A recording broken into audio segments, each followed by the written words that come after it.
What is going on, everybody? It is episode 467 of Pop Culture Crisis. How y'all doing today? My name is Brett. I am here with my co-host. Would you introduce yourself, please? Hi, Crisis Actors. It's Mary.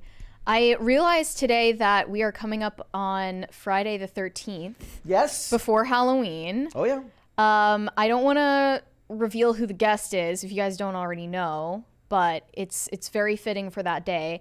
I want to know what you guys are planning to dress up as for Halloween, if anything. Do you have a costume planned? I do, kind of, but I'm going to keep that to myself. You're waiting? Right now, yeah. So which of the ladies in the chat are going as either Lauren Boebert or Tiffany Gomez? There are going to be, I know there are going to be a lot of Tiffany Gomez costumes. Yes. Just because it's like, it's stuff that every basic white chick has in her closet already. Yeah. And they can pull their hair back. Pull your hair back, gold bun. hoops, high neck, crop top, leggings. She was wearing jeans. She was wearing jeans. Yeah, is Bree in the chat? She did like the outfit that one day. was convincing. That was very a really convincing. Good one. Are you somebody that likes to dress up for Halloween? It was never my thing. I was a ninja every year when I was a kid. You just never had a different idea. I was either a ninja or a Teenage Mutant Ninja Turtle, which are essentially just. I remember now when we were watching the TMNT movie, there was this little kid dressed up as a Ninja Turtle, and he had this little plastic sword he was waving around. It was so cute. I would get my sword. So we would go to the state fair every year. Right, Minnesota has a big state fair, and there would always be the people that have the carts that they can move around and sell stuff on, and one of the things that they would always be selling is like toy swords. So every year I would get a toy sword at the state fair, and then that would be part of my costume as a ninja every year. I think I still have photos of that, but yes. I think last year, the winner was, I don't remember who it was, a girl here. I don't even remember who went as Kyle Rittenhouse, and it was... Oh, really? Yeah, I don't remember who it was. Wait, that wasn't last year, though. Yeah, it was. I believe so. Or was it the year before? I definitely didn't see that. Okay. I thought it was last year. I would have remembered that. Somebody last year, I thought, went as Kyle Rittenhouse, and it made me lol. Okay. It did. I was Marie Kanker from Ed, Ed, and Eddie. Okay. Oh, yes. Okay. So Tim thought was funny because he was like, you weren't even alive when that show came out. Yeah. Tim must have had cable. I didn't have cable growing up. That was like, there was some reference on an episode of IRL to some Nickelodeon show, and I don't remember, but I'd never seen it because I'm just like, really? Sorry, I was poor. And I didn't have cable, bro. No one didn't holds have against it. you. Guys, we got a bunch of stuff to talk about today. So there's this great article that came out. Elon Musk, he threatened to go scorched earth on Warner Brothers if they didn't make sure to keep evil Amber Heard. His waifu. Yes. He's like, don't you dare take my waifu out of Aquaman 2. You leave my personal waifu in the film. He's like, well, no, you know what it is? He's probably like, look, she's already planning her Mara cosplay for me. I can't have you screwing it up by taking her out of the movie. She won't want to do it if you take her out of the movie. So he wrote a stern letter in which he threatened to, what did he say? He said burn the house down. Yeah, he was going to burn the Warner Brothers house down. So we're going to talk about that. Yeah, we're going to talk about it. So we're going to talk about that. There's a whole bunch of other stuff that came out in this article. Some we knew already about Amber Heard, some we didn't, but it's very interesting. So we will discuss that. We're also going to talk about director and producer Larry Charles, who, if you don't know, he worked on Seinfeld, he worked on Curb Your Enthusiasm. He is also Borat, and he's also the director of the new movie Dicks the Musical. Yes, that is its real name. It's a stain on the human race. Yes. It's an atrocity. It's a crime. And he's got stuff to say about the cost of movie making and the ethics behind the cost of movie making. He also wants to use the word God and then also a slur. So we're going to talk about all of that as well as this this Megan Thee Stallion song. Megan Thee Stallion is one of the characters in Dicks the Musical, and she has a song in the musical that literally calls for the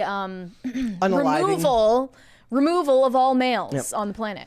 We are also going to talk about the fact that Drake felt he had to respond to Andrew Tate, who decided to make fun of Drake's manhood because of where he was born. Unfortunately, he didn't have a choice. He can't in that help matter. being Canadian. It's not his, like, he didn't call him a frostback, but he was pretty close. It's pretty close. So we're going to talk about that. We've also got some other stuff there. Also, we've got a new conspiracy theory for you, ladies and gentlemen. Did you know that it is completely plausible that all of these videos of Britney Spears doing her knife throwing acts that keep cutting her and scraping her, it's possible it all could be fake, that it could be AI. And she is where? In a dungeon somewhere? I saw that she took somebody's private jet to an island. She went is she on Little St. James Island? She's on some private island to get away from the Is she craziness. retiring in Argentina? Yes. Also, oh wait, by the way, I saw the people in the chat yesterday talking about the McRib, and Mary just went down a McRib, like, rabbit hole. Yeah. I didn't know the history of the McRib until you started talking about it all through there. Googling McRib history. Yeah. That's what the internet is made for. I have to admit, I don't think I've eaten a McRib since I was like a child, but I feel like people feel the same way about the McRib as they do about like the Shamrock Shake.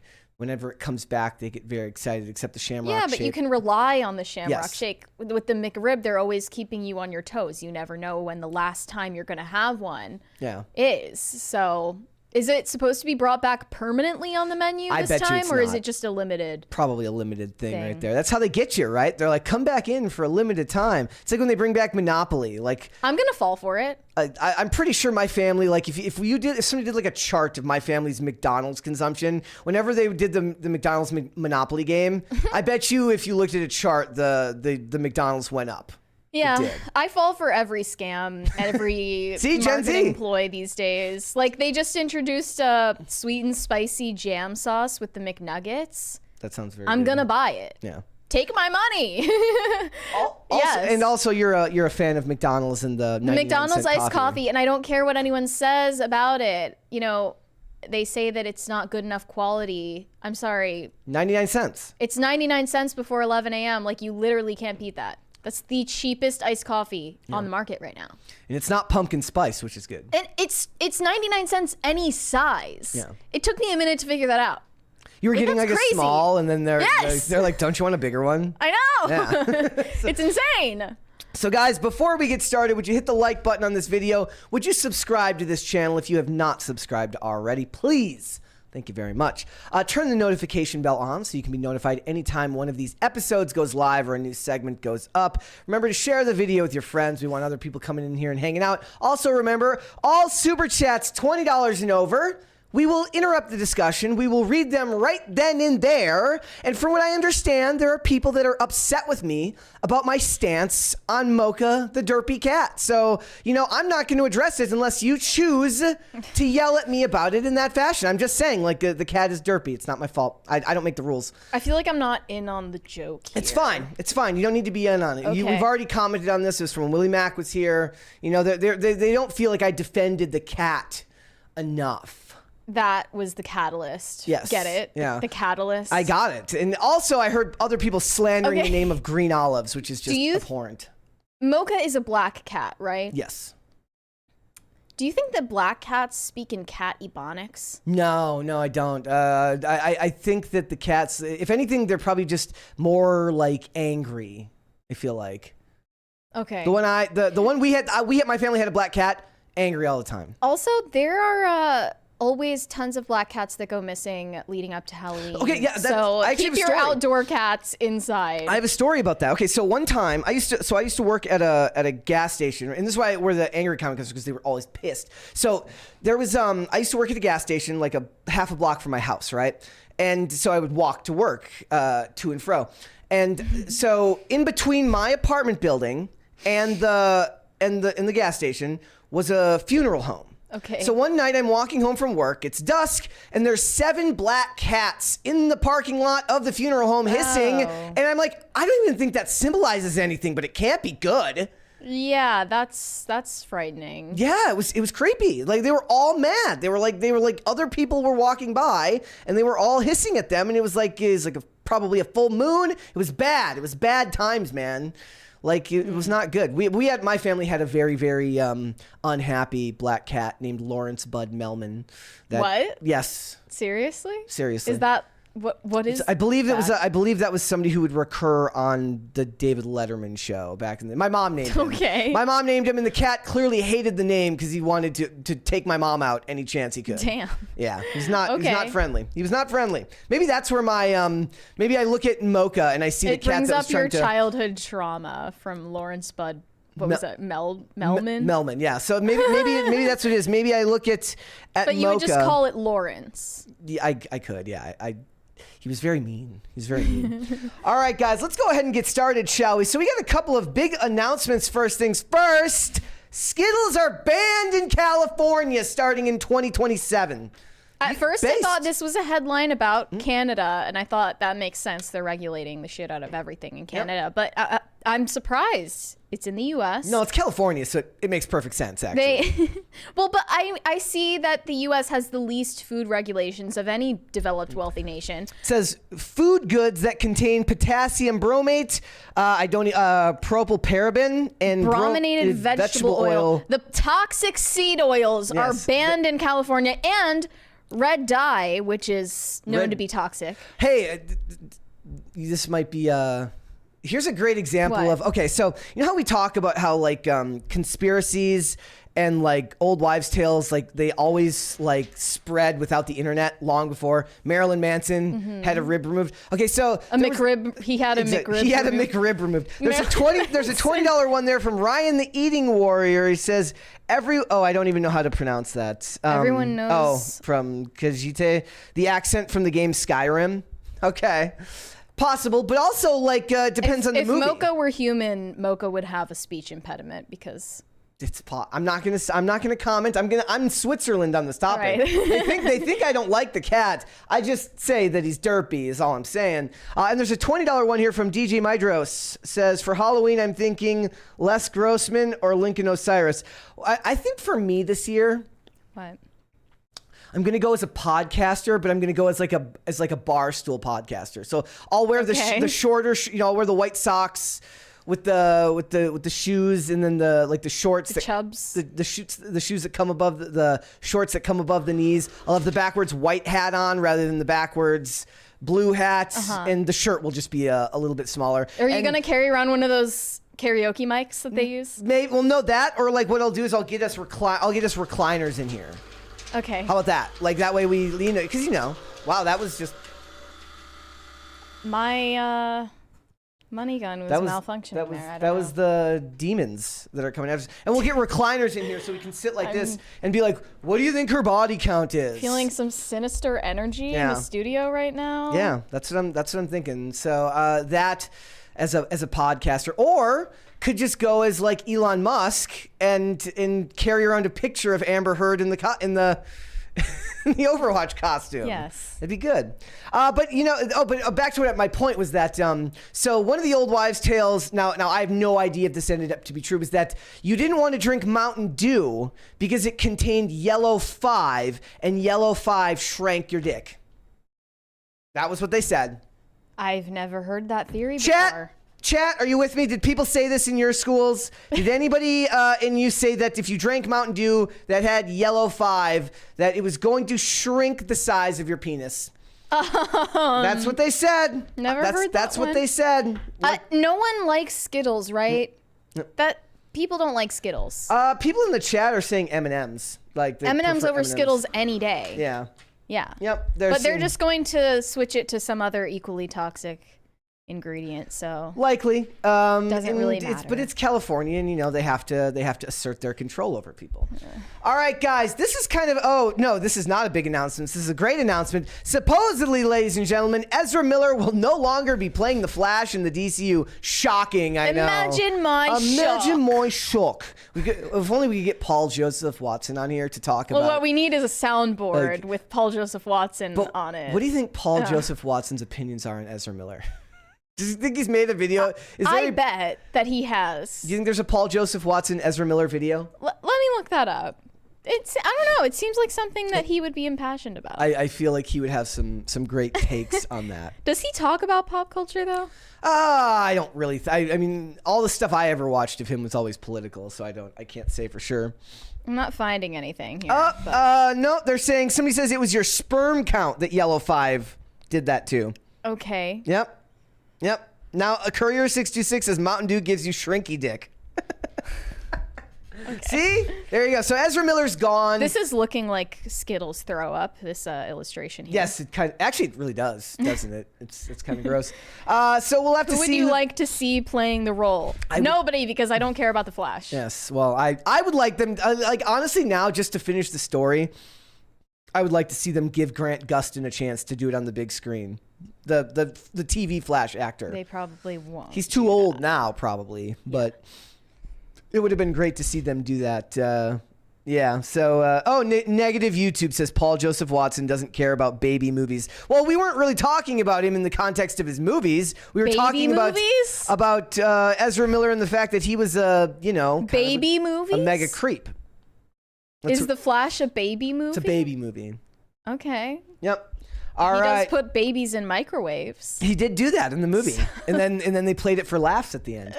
All right, guys, I've got another announcement here. I posted about this on X yesterday. Oh my God, I'm starting to incorporate it into my speech pattern. I posted about this on Twix/Twitter/X yesterday. Michael Mann has confirmed that the next movie he's going to make after Ferrari is Heat 2. Now, Mary won't know and won't care about this because never saw the first one. The first one came out before you were born. Yeah. But Heat is my favorite movie of all time. And what he's done is he wrote a novelization of the film, like a prequel novelization of the film that came out last year. And that's what he's saying that the script for the prequel will be based on. And he just worked with Adam Driver in the movie Ferrari. And they're talking about possibly having Adam Driver play young Neil McCauley, that's Robert De Niro's character, and he's the bad guy in the bad guy in the initial one. So I'm not a huge fan of this idea. One, because it was made at just such a perfect time for the Hollywood crime thriller genre, meaning that it was very real. It was very, very graphic. It was very, very unkempt is almost the word. It's beautifully shot. It's beautifully choreographed and directed, but the movie just has a more visceral feel that I just don't think they would be able to capture now. I do agree, however, somebody said yesterday that at least one TV will have to be pushed out of a car. If you know, you know. He throws a TV out of the car in the movie. But they also talk about how in the novelization, it talks about how the crew of criminals, which is Macaulay Shaherless, which is an impossible name for me to pronounce, but Christopher Shaherless and Michael Trito, the guys he worked with, which was like Tom Sizemore's character, Val Kilmer's character, and then Robert De Niro's character, like they all worked together prior to this movie being made, right? They were already a crew of robbers. So I guess the book, which I have not read, it follows them as they're like coming into their own as a robbery crew, and it follows the main detective. So it follows Vincent Hanna as he's rising through the ranks of the Chicago Police Department. So it won't even take place in Los Angeles.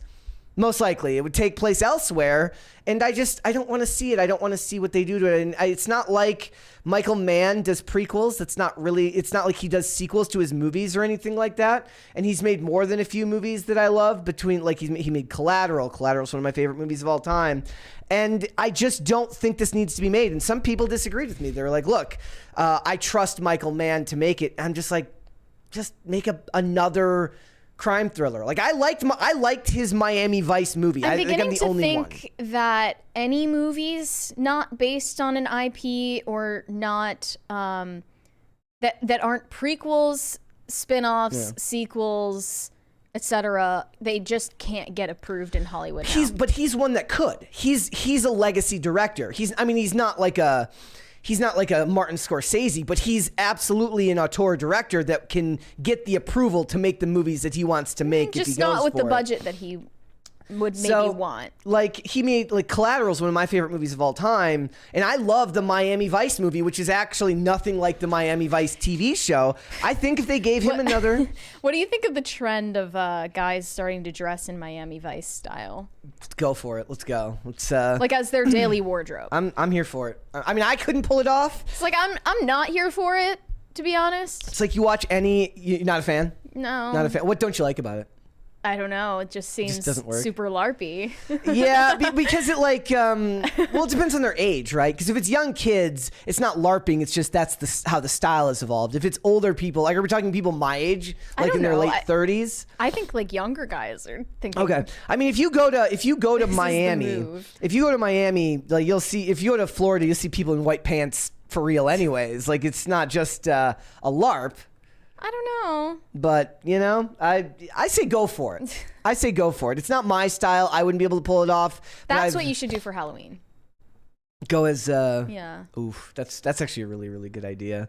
Yeah. I could go as yeah. You're rethinking everything. Sunny. I could definitely go definitely do that. As Sunny. Yeah, I'm actually down for that. Let's oh, but okay, so when he does it in, I don't remember because I didn't watch the TV show, but I love the movie. So he's got just a huge mustache I can't pull off the mustache. Just get a fake one. Just put a fake mustache on.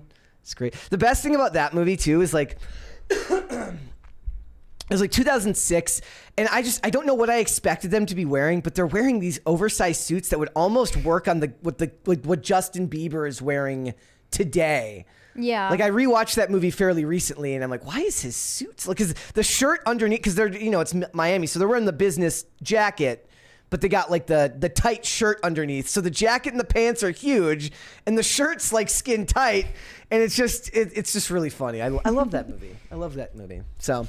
All right, guys, what's going on with Lana Del Rey? Okay, there was this viral video of an insane crowd surge that happened at a Lana Del Rey concert like a month ago. And for some reason, everyone attributed this to some kind of like witchcraft, like energy that was sent through the crowd to injure people. Like, oh, I remember that. Okay, that's not recent though. That happened a while ago. That video went viral when it happened. But then this TikToker made a video about it saying that she's a religious TikToker?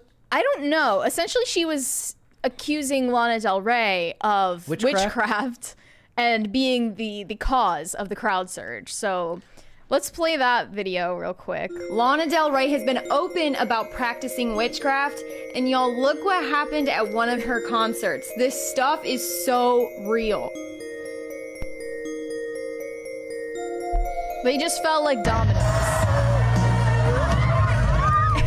This is not normal.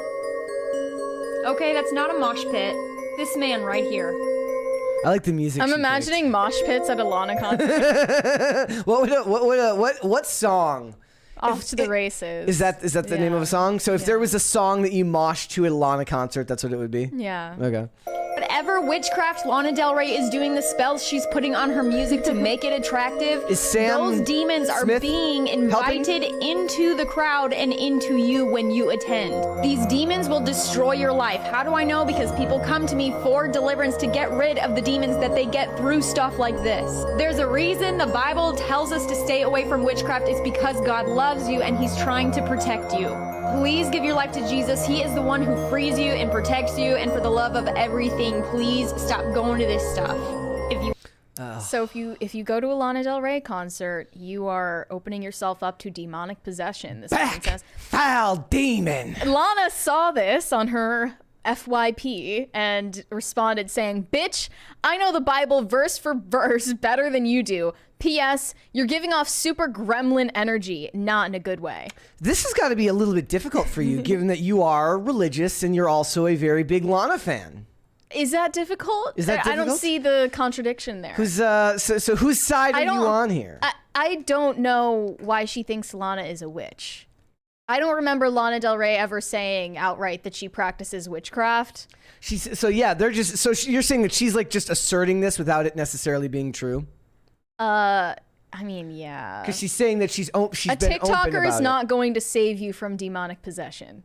I'll tell you that much. Like imagine like, because wouldn't that be like forgive me for my lack of knowledge. She's like, people come to her and ask her for deliverance. Wouldn't they go to a priest for that? Exactly. Isn't that kind of blasphemous? Didn't you say young people in New York are turning to psychics instead of therapists? Here, I found this article earlier today. Yes. Where did it go? But my point is, New Yorkers are ditching therapists for psychics. Quote, I just kind of gave up. Like, like people are losing their faith in therapy, which is a good thing, and then turning to witchcraft, which is a bad thing. Yeah. How about neither? This says Aria Diamore. Diamore says she's an artist and model living in Jersey City, was dissatisfied with therapy for nearly 30 years, so she decided to seek guidance from an intuitive healer. Yeah. Practicing tarot cards and astrology. See, this is what's going to get you demonically possessed. Also, crowd surges are a phenomenon that has been like scientifically researched, and it's normal for that to happen at any gathering of people. Like, I'm just finding it funny that there would be a mosh pit at a Lana concert. Seeking a therapist every week is like a habit, like they want you to keep coming back. Well, of course they do. They make money off of you being dysfunctional and not resolving your issues. Seriously? Like this cannot be a surprise to her that. But also, psychics will profit off of your dysfunction just as much. Yeah, but they'll say, but it's just entertainment. Yet they don't have to get licensed to do what they do. Yes, they do not. Says, the divide will lead to disconnect at best and judgment at worst. Okay, I saw signs on the side of the road around this area for a long time last year advertising a psychic. Yeah. And every time I saw one, I swear I pulled over and I took it away and I put it in my trunk. And I ended up stealing probably like 40 of these signs. I'm not kidding. Like every single one in rapid succession, because I drive around a lot. I see when they pop up again. So she's just trying to catch up. Whoever that psychic was trying to catch up with me just as fast as I was taking them down. This is all like the same person? Yeah. It's just like you are on a vendetta. It was all the same number. See, so I was on a vendetta taking all of these signs down, and eventually she just stopped trying. I won. The funnier version of this is, if this was a movie, the funnier version of this is not that it's not your religious convictions. You just don't like this particular psychic. Like she cut in front of you at the grocery line one time and you followed her and got her number and then just like found out what she did for work. She like told my fortune. I didn't like it and decided she was a fraud. No, but these people are frauds, and a lot of therapists are frauds. Not all, but... It says, it says, a lot of people have been seeking out more into the unknown and more kinds of healing from different modalities, including tarot, astrology, and all other ones. What's funny is like, it's like what it is. It's like a weird, so here's your faith, Mary. Here's your Christianity or your Buddhism or whatever it is. And you work your way down. You're in your 20s. You're pushing back against your family. You're working your way down. You've reached therapy now because you're in your 30s now. And then you're all the way back to the other side. And now you're here at tarot cards and psychics, and then maybe once you hit 50 or 60 you'll finish all the way back on the other side and you'll be back to your faith growing up or something like that. It's like you're also it's like someone said that's illegal. Guys, I know it's illegal. I don't care. But also it's illegal to set up those signs on the side of the road anyway. So is that true? Yeah. Is that true? Yeah. I have no idea. I see people picking them up all the time off the roundabouts here. People who put that's why like politicians have signs. to take down their signs after elections because they're not allowed to keep them up. Because I see the ones like because we like this area has a lot of roundabouts, and I see the ones for like open houses for I would find the psychic signs on those roundabouts on the side of the road, different places, and I would just take down literally all of them and throw them in the dumpster. Okay. All right. I like the idea that what they need to do is these two need to mutually benefit each other, and they need to go and see a priest together and have a tarot card reading together. So have Lana visit the priest and have her visit the... I'm pretty sure Lana is Catholic, actually. I've already looked into her history. She was like raised Catholic. They could do a great thing where they go to Waffle House together. To bridge the gap. And they talk about their differences. In a lot of ways, whatever happened to Waffle House Wendy? I think she just got fired, which is insane. Yeah. Like, why would she deserve to get fired for like defending I forgot herself? she was on. She was talked about on Tucker Carlson. That's the great. I love when Tucker does stuff that has nothing to do with anything. I know. Like you can just tell he's. That's why he got kicked off Fox. Yes. We know. He talked about Waffle House Wendy, and they were like, He's going too far. Yeah, Waffle House Wendy fired a year after fight video goes viral. Okay, maybe she was fired for something else then.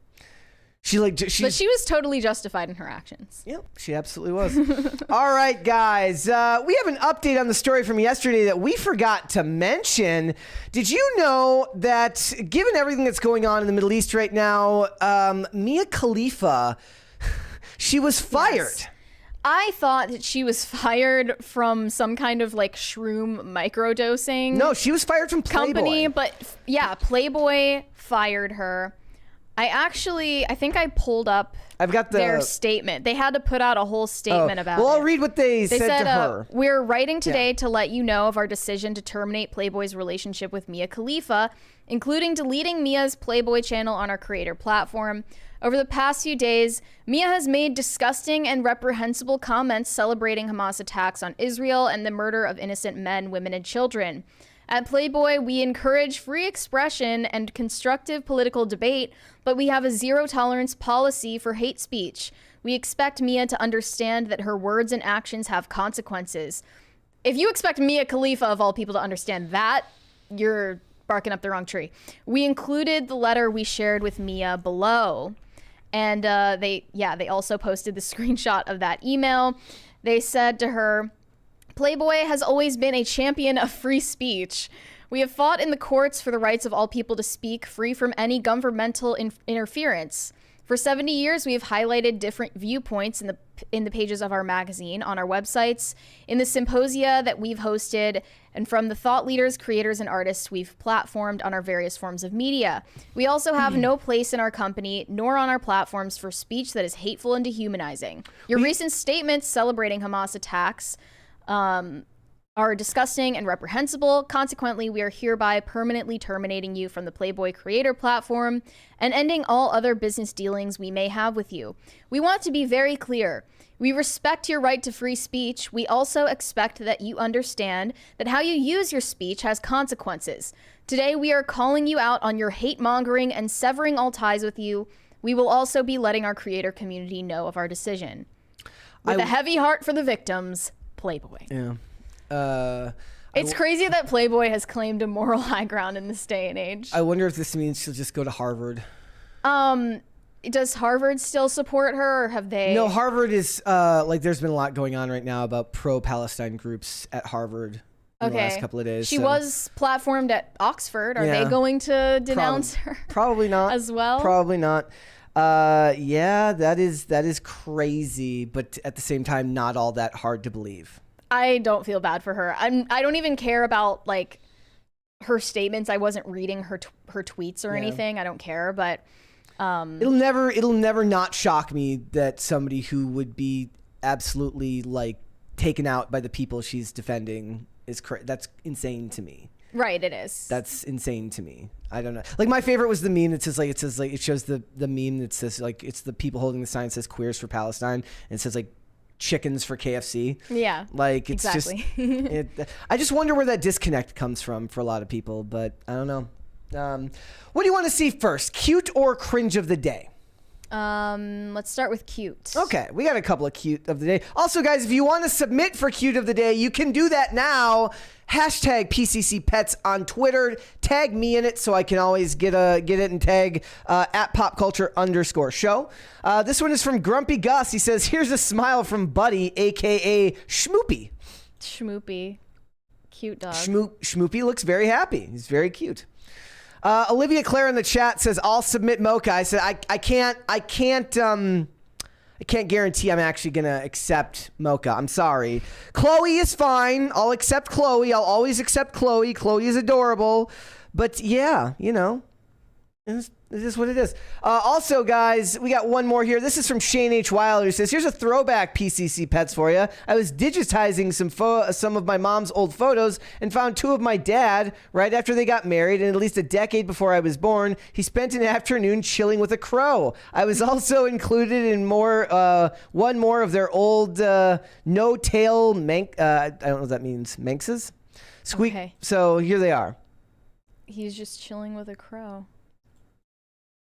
Amazing. Okay. That's an amazing photo, actually, Yeah. with the kid in the background. And back then, you only have one try at taking that photo. Yeah, you're lucky. No retakes. Aw. Cute. This is very cute. All right, let's do cringe of the day, ladies and gentlemen. I think I mentioned this yesterday. This is the Roblox streamer who got ghosted by this girl due to his dirty room. His dirty gamer room. It says her dirty room, but it's a guy. It's a guy. It's a guy. Here we go. Cleaning my whole room. Yesterday, I got stood up by a girl. Now, I even chased all the roaches out of the room. This little guy was hard to catch, but I did get him eventually. Ew. I cleaned up the entire floor, most of it, and it was basically just generic, typical mess that you'd see in a gamer's room, so it really wasn't that bad. It wasn't extreme. It wasn't pushed to the limits. And I sent her pictures, and she even seemed impressed with the cleaning. Oh, great. Maybe you can win her back. So I think what really threw her off might have been, honestly, guys, I can't figure it out. I think maybe it could have been like the desk just not being clean enough. I don't know what her standards were. I even showed her that. I was like, yo, I got a second chair. You can sit on this chair. We can play games He's a gentleman. Yeah. together, play League of Legends. This is I showed her chivalry my in raps. 2023. As you say, Mary, how would you like if you were single and a guy was like, hey, do you want to come over? And he showed you Hang this out room with my roaches and my rats. and my rats. Like, I've got an extra chair for you. Like, Plenty of how could Cheeto dust to go around. How could you say no to this? I'm not gonna lie. After I watched this, I viscerally got up and cleaned my entire living space. Like, Good for you. I was like, I think maybe she didn't like the rats, but they're in a cage. So what's the big deal? I showed her old pictures of me. It felt like we were really clicking. Oh. I told her about the glow up I had, and I showed her my bed sheets because, you know, most people clean their bed sheets once a year. I actually clean my bed sheets every 3 months. So these sheets, he's ahead of the curve. Yeah. Mary. basically, like, they're fresh and they smell good. So if you guys have any advice for me, leave it in the comments. I think she was just a dud. Yeah, it was her fault. Yeah. It was very clearly You her deserve fault. better, King. Like, don't stop until you know your worth. That's what they You're say. perfect just the way you are. Step into your confidence, as they say. As they say. I do like manic cleaning videos on YouTube. Is that like a thing? Cleaning content. Mhm. It's just satisfying to watch, but I don't want my room to look like that. Yeah. Yeah. Do you are you like a schedule cleaner, or do you clean intermittently, like as like a like every day. every day, a little bit every day? Yeah. I know people who are either the like manic cleaners, meaning like during the week, I mean, the place looks fine, but then they really deep clean on like a Saturday or a Sunday. I have Some people clean seen every day. these videos on TikTok of a travel influencer, I suppose. Every time she goes to a hotel, she disinfects the entire thing, puts on disposable pillowcases, disposable sheets, like sprays everything with Clorox, cleans the shower, everything. Yeah. Because we all know that hotels don't actually clean the rooms that well, but we kind of just pretend that it's fine so that we can sleep in peace. It's that, or go to an Airbnb, which is also dubious. This and woman you have is to clean like it. 350 pounds and clearly doesn't care about her health in another regard. Yeah. So it's kind of ironic. But I just choose to pretend that my hotel room is clean. Yeah. You know, It's- I don't really want to think about it. You know, I just, At a certain point, you have to just accept Yeah. that what you're in might or might not be gross. it But it's might like, or might not be a cleaned up crime scene. Yeah. Like, Yeah. you just got to accept it. Yeah. Like that's like when I got I've been pretty good about like not letting my car get dirty, which was always a problem for me before because like I was always driving, so I was always in my car. So the car got pretty dirty. Obviously nothing near like something like this, but I don't like, it'd be very easy to throw that wrapper over here and clean it up later. No, I make sure to clean it up now to keep a very like a decent living space or like a decent space in my car when driving and stuff like that. But like that's one of the things that falls by the wayside. Like if you have a substance abuse problem, there's a very strong possibility that you're living in a space that's just not as clean as it could be, because just the desire to clean tends to fall by the wayside. Unless whatever drugs you're taking give you a desire to clean. I was never so lucky. I mean, That's actually not true, but not frequent enough was the desire to do so. Yeah. So not good. My guess is that and the funny thing is like I don't know if he's a successful streamer, but do you remember that video of like XQC like streaming while like his cleaner was in the room? It was just really. There was like this video of like it was just like because he's like the room is disgusting or kind of gross, and he's streaming, and the cleaner's like in there and kind of looks like this place is kind of gross. That's a little awkward. Yeah, it's a little bit weird. I don't know. All right, let's go ahead and get started. And before we do that, guys, though, remember, hit the like button on this video, subscribe to this channel if you have not done so already. We passed 72,000 the other day. I want to also formally say that we are on the road to 75. I know 100,000 is the big one, but I say you are supposed to also celebrate the other milestones. And I think 75K is a perfectly fine, arbitrary number to celebrate. Yes? Yeah, sure. Yeah, we'll celebrate 75,000. So, guys, we're on the way to 75,000 subscribers. So if you have not subscribed, subscribe, please. All right, guys. So a couple of articles have come out that are talking about a couple of separate, very different things. So Elon Musk is said to have sent a very stern letter in which he talked about just burning the house down of Warner Brothers to make sure that Amber Heard kept her role in Aquaman 2, because in 2018 they were after the release of the original Aquaman, they were talking about how they were possibly just going to just cut bait and get rid of her because she had no chemistry with Jason Momoa. Well, in comes Space Daddy. Space Daddy has to tell them, no, you're not firing her. She's got to keep her job. Yeah, he's kind of the ultimate Amber Heard simp. He is. A lot of people are talking about this because Amber Heard stans aren't exactly the type you would think of as the average Elon Musk fan. So they're like, heartbreaking. The worst person you know just made a really great point. Yeah, I saw that. This says, ultimately, the studio never pulled the trigger on firing Amber Heard because her former boyfriend and confirmed baby daddy, by the way, had one of his litigators send a scorched earth letter to Warner Brothers, threatening to burn the house down if the actress wasn't brought back for a sequel, says a source familiar with the behind-the-scenes battle. Warner Brothers caved and moved forward with Heard.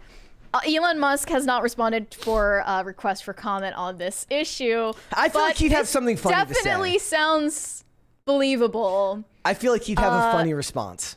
He's like, you better put my baby mama in Aquaman 2 or I'm going to destroy your company. But you said he's actually threatening more so to buy the company. I mean, I don't know what the threat would be otherwise. Buy Warner Brothers and force the issue. He's like, look, I will make sure that nothing but negative articles about Warner Brothers get pushed on X. Yes. I guess no, because he didn't own Twitter at the time. So what would he have done? Like he didn't own Twitter at the time, yeah. So he's like, look, I will make sure that nobody when you're that rich, you have strings that you can pull. Yeah. Like you always have a contact somewhere where you can exercise your influence. He's like, look, Mr. Zaslav. It wasn't David Zaslav at this time, but whoever it was before Zaslav. Yeah. He's like, look, you got a Tesla, right? Sure would be a shame if something happened to the brake line in your Tesla if Amber Heard didn't get to keep her job. Mm-hmm. We're also rehashing the notes that were revealed from Amber Heard's therapy sessions. This says Depp fans paid the court fees for the release of documents from Heard's therapist, Dr. Don Hughes. The raw notes scribbled on a legal pad were part of last year's trial in which Depp largely prevailed. They describe a hostile Aquaman set where an allegedly intoxicated Jason Momoa dressed like Depp and pushed to have Heard booted from her role as Mara. This says in the notes, Jason said he wanted me fired. Jason drunk, late on set, dressing like Johnny. Has all the rings, too. I like him already. There's a $20 one here from Patriot American. Says, if you're saying you got Kane Hodder, I don't know. I know you're talking about. He's the guy who plays Jason Voorhees. For Friday the 13th episode, I'm gonna lose it. No, but that would be awesome to have him on. But that would be cool. A DC spokesperson responded to these rumors, said, Jason Momoa conducted himself in a professional manner at all times on set of Aquaman and the Lost Kingdom. And another said Jason works his ass off, likes to have a beer once in a while, like everyone. Look, I let you. But he doesn't show up drunk. I love the idea. They're like, look, so he had a couple of cocktails. Give the guy a break, will ya? They also added that they were seen joking together and getting along. And he isn't dressing like Johnny Depp. He's just dressing in that bohemian style. Hold on, I've got the. Yes! Thank you. The photo is amazing. Here's the photo. Yeah, like, I would mistake him as Johnny Depp from a football field distance. If Johnny Depp was just ripped. Or maybe Jared Leto. I mean, I'm talking football field distance. Like, I might be like, if I squint. He's not wearing any rings in this. Like, if you squint and then you tilt your head, like, it's kind of reminiscent of Johnny Depp's style. But yeah, they're like, he wasn't dressing up as Jack Sparrow. He's just bohemian. It's really funny if that's what he was actually doing. If he's actually going around and like every day he shows up as a new Johnny Depp character. Like, so he's Edward Scissorhands one day. It requires a lot of dedication. Like, he just hires the best costume. Like, what it is like one day Amber Heard pissed off the costume designer on the set, who goes in and starts working with Jason Momoa to piss her off by helping Jason Momoa dress as very, like, he's like, one day he shows up as Sweeney Todd, one day he shows up as that guy from what was the other one, that Rear Window? Was he in Rear Window? I don't remember, but it'd be great. I would love to see him in a bunch of different Johnny Depp-esque costumes. Jack Sparrow. It would be fantastic. I'm imagining the GC between Jason Momoa, Grindelwald, Henry Cavill, and Johnny Depp, where they're all egging him on. I would love Secret Window. Thank you, not Rear Window. Rear Window. Can we subpoena the GC? Dude, the boys GC that where they're talking about this? So who would be on? So it would be him. It would be Henry Cavill. Obviously. It would be. I think Ben Affleck would be in there because they're all part of the because all three of them are part of the original Justice League, the one Zack Snyder's Justice League, and then who was they're making fun of Ezra Miller and Amber Heard. Mm-hmm. Yeah, they're just dunking on them. Also, allegedly, Jason Momoa has blocked Amber Heard on Instagram, which is supremely petty. Yeah, I don't know if that's true, but they don't follow each other on Instagram, which again is. It's kind of ridiculous that among grown adults, that's a sign that you're not friends anymore. I mean, it is true though, right? That like it's like when you're in the public eye, you have to be aware of like the fact that they don't follow each other and this movie isn't out yet is insane. She does follow Yahya Abdul-Mateen, but she doesn't follow him from the movie, but not Jason Momoa. So maybe he did block her. I'm more surprised that you can subpoena therapist notes. Yeah. In a trial like that, when it's not a criminal case, because that seems to break doctor-patient confidentiality laws. But and it says that also Amber Heard's lawyers fought against that decision, but Depp's lawyers won that argument, and they got to see her therapist documents where. She's saying, also James Wan didn't want me on the film. It says this is the funniest part about this. She was treated like a pariah because of her high-profile legal battle.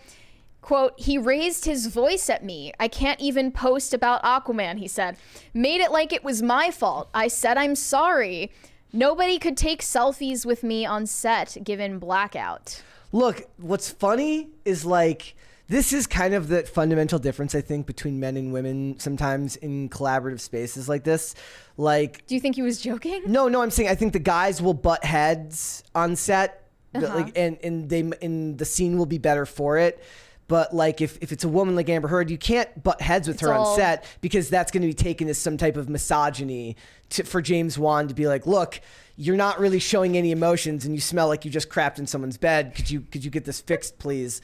And she'd be like, he's yelling at me because you know what I mean? Mm-hmm. Like, and it's always crazy when you have to think about, like, I remember when he had Kino Corner here, me and him were talking about like just how hard a director's job is to have to be so many different, you have to meet so many people at so many different wavelengths and then push past it to be able to connect with them as a director, and all while being kind of a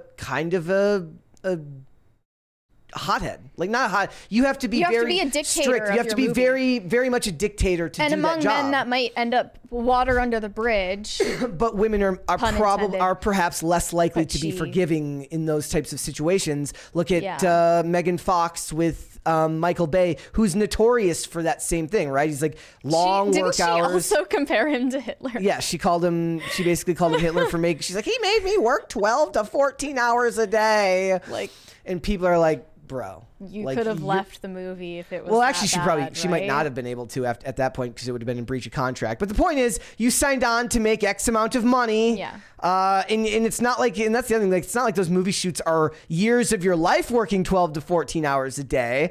It's 6 months of your life, 3 months of your life working 12 to 14 hours a day for high pay rate, high pay incentives, and then depending on how good your agent is, stuff, back end deals for royalties and other such things. So it is weird because we've actually talked several times about the differences when you see like when the women directors talk now, where they're like, we made like Olivia Wilde, like we made it a collaborative space where everybody wants to feel heard. It's like, that's not really a director's job. No. At all. It's to make your own point of view heard and ignoring everybody else's, actually. Yeah, that's right. Like, so it's that's kind of what Greta Gerwig was making it seem like on the set of Barbie as well. Like, we're all just girlfriends and having fun. Like, and that's all well and good until things go wrong. That's fine, but it's a $100 million project. And at stake. And like poor Warner Brothers is over here with like losing all this money, and they're like, could you please not be girlfriends and just make a movie that's actually going to make us money? Because all these DC movies are failing. Could you please like get it together? The success of Barbie is kind of making it possible for them to continue making shitty, unpopular DC movies. It's subsidizing the shitty, unpopular DC movies. Also, the DC spokesperson denied that claim that James Wan was trying to get Amber Heard fired, saying James is known for treating members of his cast and crew with the utmost respect and for fostering a positive, collaborative environment on set. The Aquaman films were no exception. So we'll have to wait and see whether that's true or not. I wonder just how much she's not in the film. We were talking significant scenes cut already. She got a total of like 0.2 seconds in the trailer. I'm not expecting much from her, but I am expecting there to be like viral TikToks of people booing when Amber Heard shows up on screen. I know that's going to happen. You were kind of like fascinated by the concept of like chemistry tests, right? Like I didn't.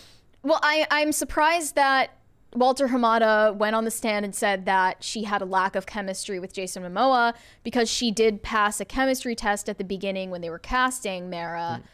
So what changed? It was probably Jason Momoa's feelings about Amber Heard and him being buddies with Johnny Depp. I mean, kind of muddies the waters. But also, like, when you like, it's one thing to do these tests for a little bit of time and see if it works. It's another thing to be working long, extensive hours, and then still have to like. You've got friends you like, right? Doesn't mean you want to spend 18 hours a day with them. I think Amber Heard unleashes her insanity on whoever she's dating and keeps it professional when she's on set. That's what I totally would don't expect. buy that. She can don't kind of compartmentalize. No way. I don't buy that at all. I believe that it bleeds into the work. And she like Jason. The pictures of Jason Momoa and Amber Heard together definitely communicate a lack of chemistry, if not outward hatred for each other. They can barely stand next to each other without grimacing. Yeah. Like, it's pretty obvious there were some issues there between the two of them. See, I think it's different. I think she gets back from some fight with Johnny, and then he says something she's not supposed to like in the movie, and she's just like, and her reaction's like not the reaction of the character. Her reaction's the reaction of her because she's mad at Depp. They cut one of their love scenes, and they cut a scene where she's fighting Black Manta. They cut the love scene. They're like, they're both like, nope, not doing it. What is left after that? I don't know. The scenes with the baby. She's just kind of walking around in the background while he holds the baby. She'll have like a total of 12 words spoken in the movie. And I feel for like, I feel so bad in some respects for all of these people on these movies that are like trying their best, but DC just can't. DC and Warner Brothers can't seem to freaking crack the code.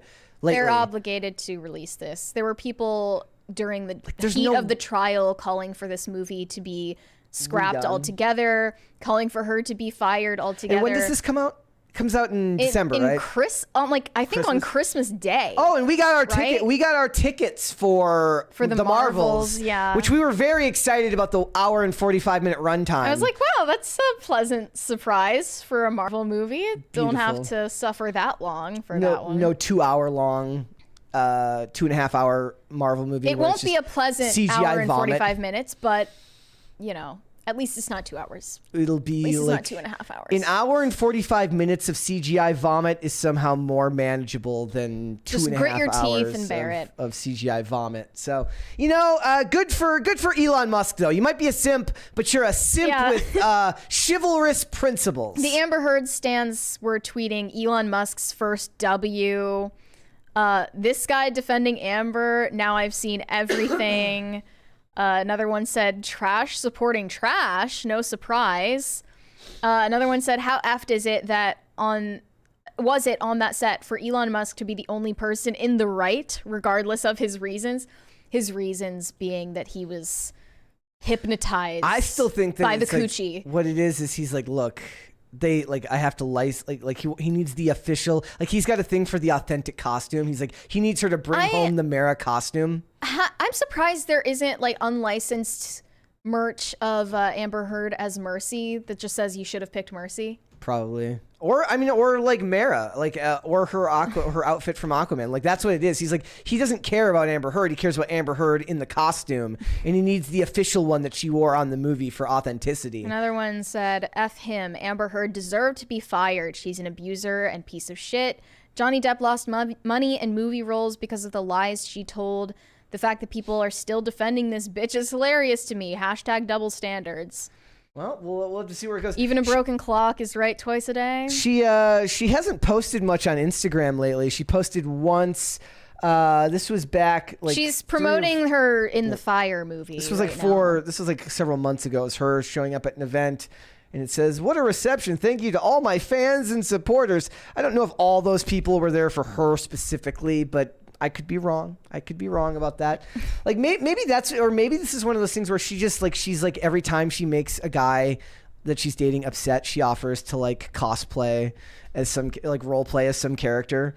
And then Johnny Depp just didn't have any because he's just old. I'm sorry that I took your phone and blocked your mother's number. Yeah. Now I'll cosplay as Mercy. Can that make it up to you? What would Johnny Depp want her to cosplay as though? Be like the lady from Sound of Music. I don't know.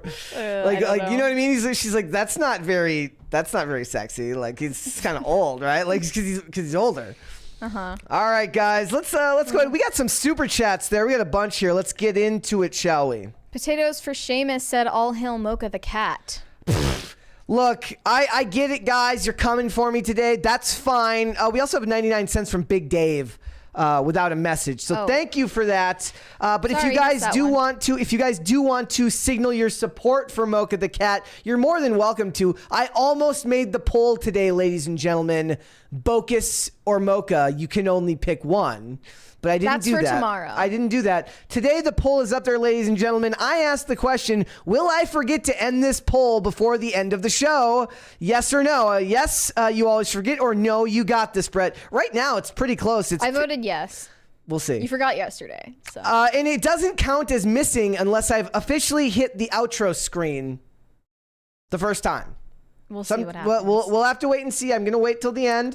But 43% have at least a little bit of faith in me, saying that they got this. They think I could do this. Shane H. Wilder said, Brett, I want you to know that I have complete and total faith in you to forget to end the poll. That was very mean. And also, they're setting you up for failure. They really he are. Also At least said, he spelled my name right. Damn it, Mary. I just choked on my seltzer water when you asked if black cats speak cat ebonics. Allow me to give you a round of applause. You got me. You're welcome, sir. Perturbed Alpaca said, every cat would have an accent like Puss in Boots. If you haven't gone to a Halloween party as a plague doctor yet, you're missing out on some great rees. Newsom looked extra scary in that Skittles pic. Yeah, they picked a bad picture of him, but there are a lot of female Newsom simps. Justin Trudeau simps are a thing. Gavin Newsom simps are also a thing. Didn't Libby talk about how how attractive No, Gavin that was Newsom Vanessa. is? Or it was Vanessa. Vanessa's like, look, she's like, he's handsome. She said he has a great head of hair. Let's do one more. Olivia Claire said mocha is adorable and green olives are disgusting. Brett's take on both of these topics are wrong. Also, hi Mary, your hair is super pretty today. Thanks.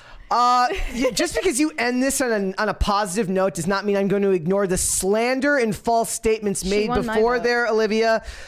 First of all, green olives are delicious and amazing and good on just about everything. And as for mocha, like, look, just because I defended mocha against Willie Mack's slander that day. So I don't know why I've been turned into the bad guy. They didn't think that you defended mocha enough. That's insane. That's insane, guys. It's not exactly fair. Like I said, I don't have a thing against like cats in general, or even your other cat, Olivia. I'm fine with showing Chloe. It's just when I look at mocha and the derpy, stupid tongue, I'm like, it is what it is. I'm sorry. We got a $20 one there from Evan Perry. Brent would forget to end the poll, but Brett wouldn't. Perfect. Your alter ego. My alter ego. Who's a failure at everything. I like the idea, though, of if I was a Brent, I would want to be Brent with 2 T's. I don't think that's a thing. So I would like to be the first Brent with 2 T's, or maybe 2 N's. How about name your firstborn son Brent with 2 T's? Oh, man, That'd be I'm not doing that. Not after all the years I've spent insulting the name Brent. All right, let's hold off. Let's move on. Mary, tell us what's going on with Larry Charles and his comments about his new movie, Dix the Musical. Yes, so Larry Charles is the director responsible for the atrocity that is Dix the Musical. It came out a few days ago, only in select theaters. I haven't seen it available near us, so we can't exactly hate watch it and hate review it for you guys. I didn't go see Bros. I'm definitely not going to see this. We didn't see Bros. We didn't see Bottoms, which was also another let me get this queer movie that came out this year. Bros, Dicks, and Bottoms is the names of the movies. They're movies they're reaching that very, came out in less than a year. They're doing really good work on the naming stuff. It's very accessible. Right. It's very accessible. Yeah, so to give you a summary of Dix the Musical, it's sort of like a queer version of The Parent Trap. 2 self-obsessed businessmen meet each other and realize that they are actually identical twins, and they have to get their divorced parents back together. It sounds awful. Megan Thee Stallion is in it. We're going to talk about that. We're going to talk about that later. I want to talk about his comments. Larry Charles has had the most unhinged things to say about this movie. First of all, he made a shout out to Trump supporters, anti-vaxxers, and 9/11 truthers, telling them that this is the movie for them. Oh, before that, we have a $20. We have a $20 super chat here from Fresh Meat 999. Says, "Happy Sunday, Bert. If you think Live, Laugh, Love plaques are the devil, my sister is the final boss with home family, Love, Laugh, Live plaques. Also, happy Tuesday to the wonderful Mary." So it says his sister's the home boss, is the final boss of the home family, Live, Laugh, Love. But he says Love, Laugh, Live. Is that, wait, are those different things? Is Live, Laugh, Love one company? In what order? And Love, Laugh, Live is a different company? Like, I like the idea that there's 3 and they're all separate. Okay, let's play this video of Larry Charles. Okay. Here we go. Raving in his basement, it looks like. Are you a Trump supporter? Are you an anti-vaxxer? Maybe you're a 9/11 truther or sympathetic to the January 6th Patriots. Hey. Do you believe in a God that hates homosexuals? Hi, I'm Larry Charles, and have I got a movie for you. Me? I've directed a new film called Dix, the Musical. Regardless of your belief system, do you love to laugh? Do you love comedy? Yeah. Do you love movies with catchy songs that you can sing along to? No. Then you'll love Dix the Musical too. The Taylor Swift movie might have some good songs, but there's not much comedy. Oppenheimer might have some comedy, but I didn't hear any catchy songs. Didn't really sense Only the comedy in Dix Oppenheimer. The Musical provides this form of entertainment. It doesn't matter what you believe. It doesn't matter what you think or feel or love or hate or believe in. Even if in your wildest dreams you never thought you would, you will love Dix the Musical. The most anti-woke movie ever made, but also the most woke anti-woke movie ever made.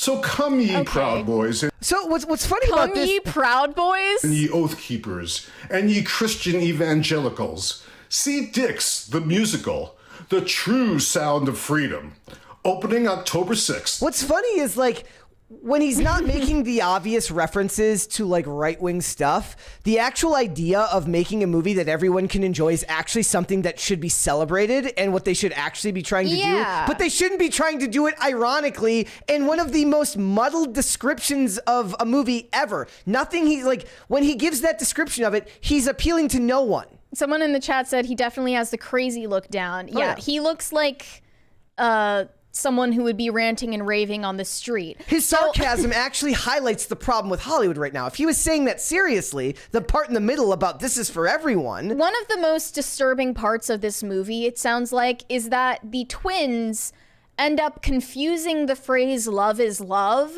to mean that as brothers, they should get married in an incestuous marriage.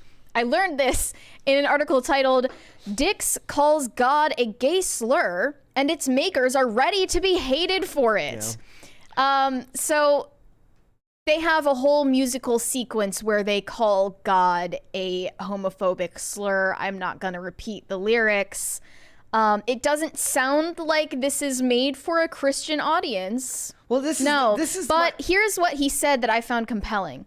He said, making fun of a movie with a moral is something we wanted to play with.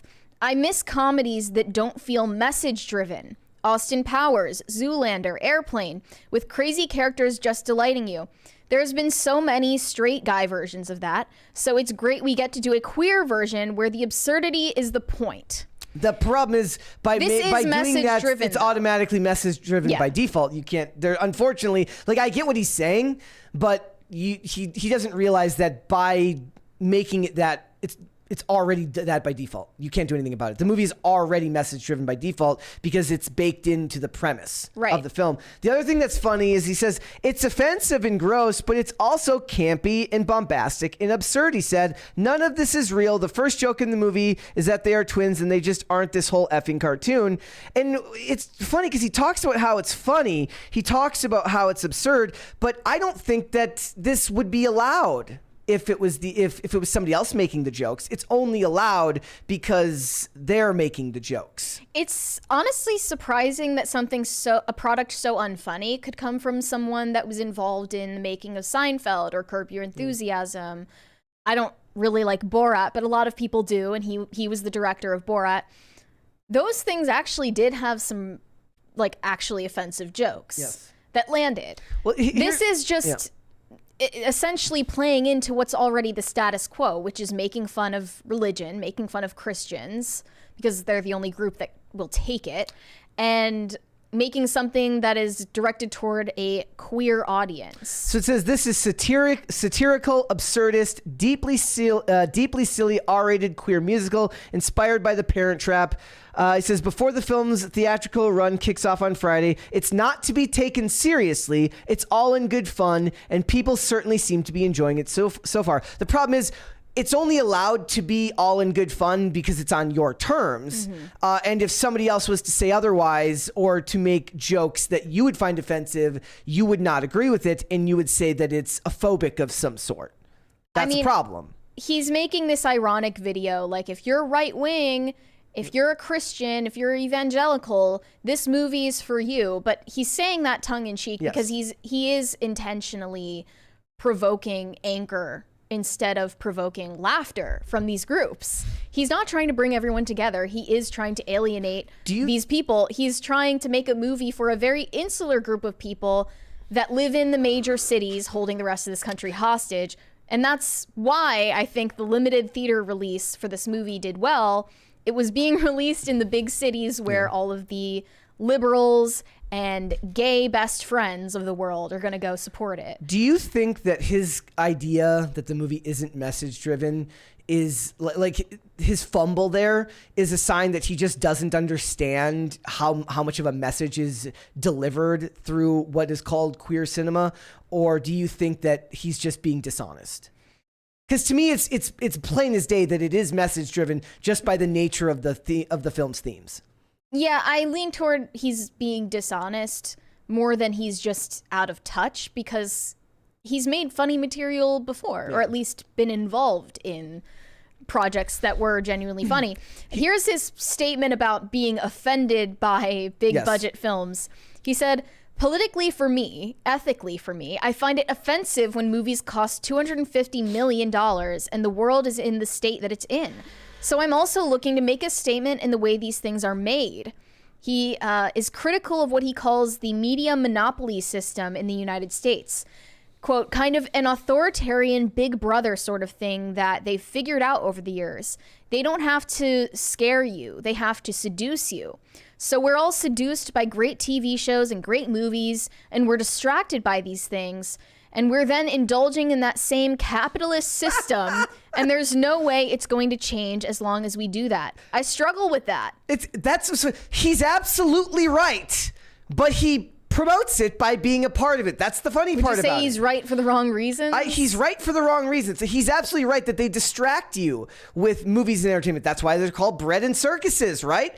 In a lot of ways, he's not wrong about all this. I laugh at the idea of him getting to decide what the level of ethics are for the budget of a movie. As a guy, he's worth $100 million.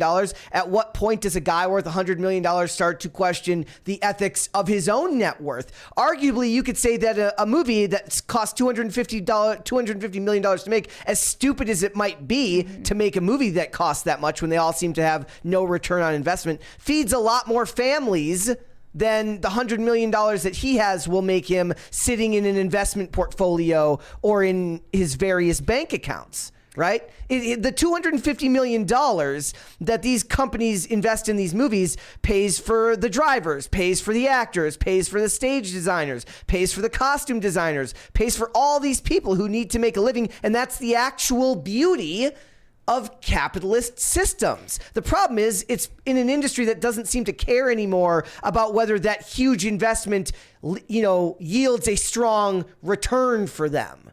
So it's just, it makes no sense. After the failure of Bros, why would you try to make another movie that is just targeting an audience that comprises, 5% of the population? And he does him decrying all this. He almost gets that indie would be the way to go for him. But these people don't want to, anyone in the Hollywood mainstream, they don't want to actually be the ones risking their own money to make their message-driven movies. They want to take Warner Brothers money. This is actually an A24 film. This says still A24 Dix the Musical is still a big it's corporate indie. Now. Yes. It's corporate indie films. It says Dix the Musical is the very first musical from A24. A24 movies always lack the budget, but their movies are always full of heart. They'd won awards and had box office success. This company is known for taking risks, so it decided to make Dix the Musical. And they can write it off if it doesn't work. Yeah. Fine. So he doesn't have to deal with the consequences when this movie, I predict at least, is not going to do very well. He has got his own YouTube channel. This guy's got connections. He directed and produced Seinfeld and Curb Your Enthusiasm. This guy has all the connections in the world. He has his own Netflix docu-series. He could make his own movie. Right. Fund it yourself, bro. And then tell me about how these studios are asking too much of you to want to either make a strong return on investment. I was also just reading this article the other day that I've mentioned here before about the kid the young man who voiced Simba in The Lion King, who turned down the $2 million. And $2 million in the early 90s would be a lot more now, right? Turned down $2 million to get paid royalties on that film. And instead he got paid $100,000 up front, and he wouldn't even tell them how much he makes now. That's how much he didn't want he's probably made, is he didn't even want to let people know about, because it was his mom. He basically said his mom stopped him from taking the $2 million. She's like, no, you gotta do this. At this time, they were talking about how Disney re-releases movies all the time.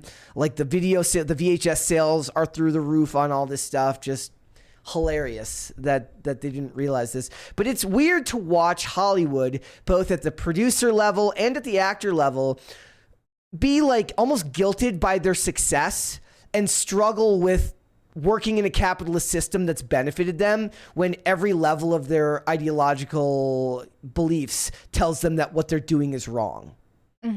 It's weird. Well, also their entire concept of humor is self-sabotaging because they believe clearly that you can only make jokes that are punching up rather than punching down, which brings me to the song sequence for Megan Thee Stallion in Dix the Musical. Megan Thee Stallion has a song in Dix the Musical titled Out Alpha the Alpha, and this is the most brazen display of violent misandry I have seen in pop culture as of late, and there are many.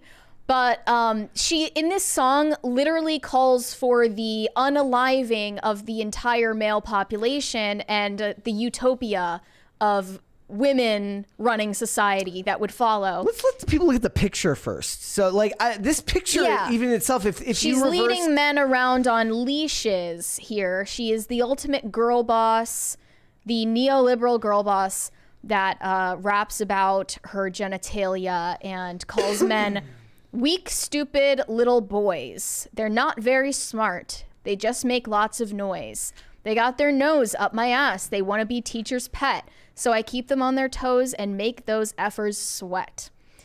And then the worst lyric in this song is, imagine, if you will, we murdered all the males. A woman-driven world where equity prevails.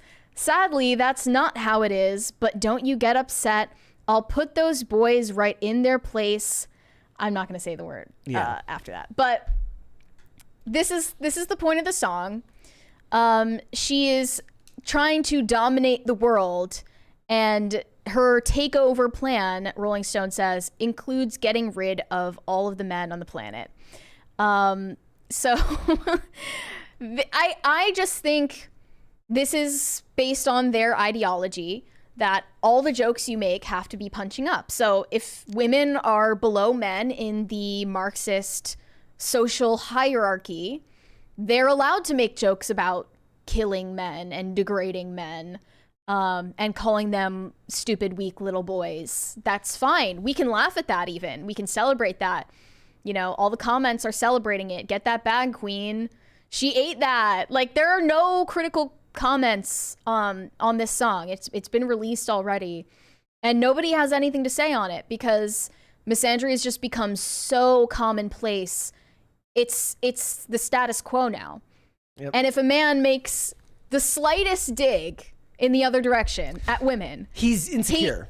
He's insecure. Really, his career gets destroyed. So it's just disheartening to see this normalized in culture. Like, we don't need more division between the sexes. It's truly demonic and I think they keep promoting it. Yeah, and there is nothing more demonic than trying to divide the sexes and pit them against each other. I truly believe that. How do you fix it? Don't go see Dix the Musical. I mean, I think one of the problems is also like we're steeped, I don't know. Like even in this space, people are steeped in the culture, right? There's a reason why the women have the stuff that they watch, the men have the podcasts that they watch. Exactly. And so the both men, of them the men are watching Andrew Tate. The women are playing this Megan Thee Stallion song in the car, and they've never been more politically divided than they are today. Nobody loses except for everybody loses. But the people at the top make money off of it. Yeah. It's abhorrent. I still wonder sometimes about how, like, I still laugh at the idea when people say that music isn't social engineering, because it's like, well, why is it that like only certain themes seem to be able to permeate the culture and make it into the mainstream? I was pointing out to someone the other day, I was like, look, that Lil Tay song, it's literally a love letter to consumerism and worship of wealth. Gold digging. And I mean, I didn't even think of it that way. I just like, it was a worship of wealth and consumerism and the desire to want more than one has, and the constant need for financial, for like overabundance in financial settings, which is fine, but is it though? But at the age of 14, a kid doesn't understand that, dancing right? around a bunch of McLarens. Yeah, like and throwing money around. So like we push that message on kids from a very, very young age, and then you wonder how people become slaves to corporate need. Like, pop music and I guess rap music, which has usurped it, all it does is celebrate the deadly sins. Yep. Like, I was just listening to this song that was like Muzak playing in the background somewhere, that the lyric in the chorus was, "I'm broken and it's beautiful." Like, that is vanity embodied in a song, and it conditions people who listen to it to conform their mindset. In what that way? In what way? To think I'm perfect no matter what anyone says about me. I have no ways that I could possibly improve myself. You better accept me for how I am. You know how that got started, right? It was if you can't accept me at my worst, you don't deserve me at my best. Sincerely, the woman who's never at her best. Ever. Exactly. Literally ever, right? And in both sides of the culture now, I really do think that at the end of the day, it comes back to financial motive, that perhaps many of these people have a desire to help other people, but it becomes more about the money to be made in all of these industries. It's very hypocritical though, because look at Beyonce, for instance, writing all of these songs about being an independent woman. Men ain't shit. You don't need a man for anything. Coming from a woman who is richer than almost anybody in human history, and who has been married in a committed relationship, rocky as it may be, since she was like 20 years old. Yeah. She's not living the message that she is promoting to her fans. Yeah. Who are imbibing it and living it out, and it's leading to their destruction. And it's funny because growing up, I think that maybe it's because for me, I always had a very strong gap between how I perceived the music, because I grew up loving rap music, which wasn't my lived experience, right? So I understood that what I was listening to was not my life, nor was it a life that I ever expected to have. And I think that maybe that was easier for me because it was such a difference. Like, the idea was like, no matter what it was, I still grew up lower middle class in a suburb, right? Like, I didn't grow up in the... takes a level of discernment that I just think people don't have anymore. Think so? Like, I don't know, especially with the female rappers. Yeah. They don't live out the shit that they rap about. They don't. Also, I mean, the other argument here is like, look, yes, you could survive in a world without men as long as you don't want to have modern plumbing or electricity. But you'll have equity. Or because everybody will be equally fucked. Somebody can pick up, like, in Megan Thee Stallion's perfect world, it's a woman who comes to pick up her garbage can at her mansion. They had garbage pickup Barbie in the Barbie movie. There you go. They also had President Barbie, and theoretically, they're social equals. It does feel more and more like people are on this mission to just ignore that there's different classes in society right now. Like the elites want to push the idea that everyone's the same, but that's just never the way it's going to be. That's why they want the guy who works at the grocery store to be paid the same amount as the guy who's the CEO, even though everyone knows that that's not really how the world works. But it seems like what a lot of the world is now is everyone railing against the idea of how the world, like, it used to be a value, at least in my opinion, to accept that life isn't fair. And that the best thing you can hope for in a lot of cases is that you make the best of your life in your own corner of the world, and you figure out how to get the most out of your life without worrying about how the guy next to you's life is different from yours, either better or worse. It's kind of like the idea that when your parents would say, like, if you don't finish your dinner, like, there's a starving kid in Africa, how dare you not finish your dinner? And then as you get older, you realize they're like, what does one have to do with the other? Yeah. Like, it's not like this food was going to the starving kid in Africa anyways, right?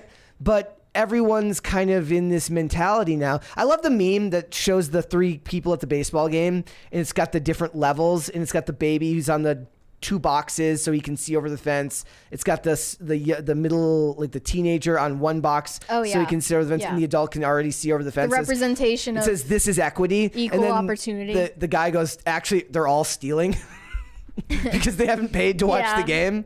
Like, it's a denial of reality, and I think a song like this leans into that, because there was actually a video that went fairly viral recently, and I was gonna use it for Cringe of the Day, but I think the music over it ended up being licensed, so we ended up not being able to. It was literally a video that says, like, do we need men anymore?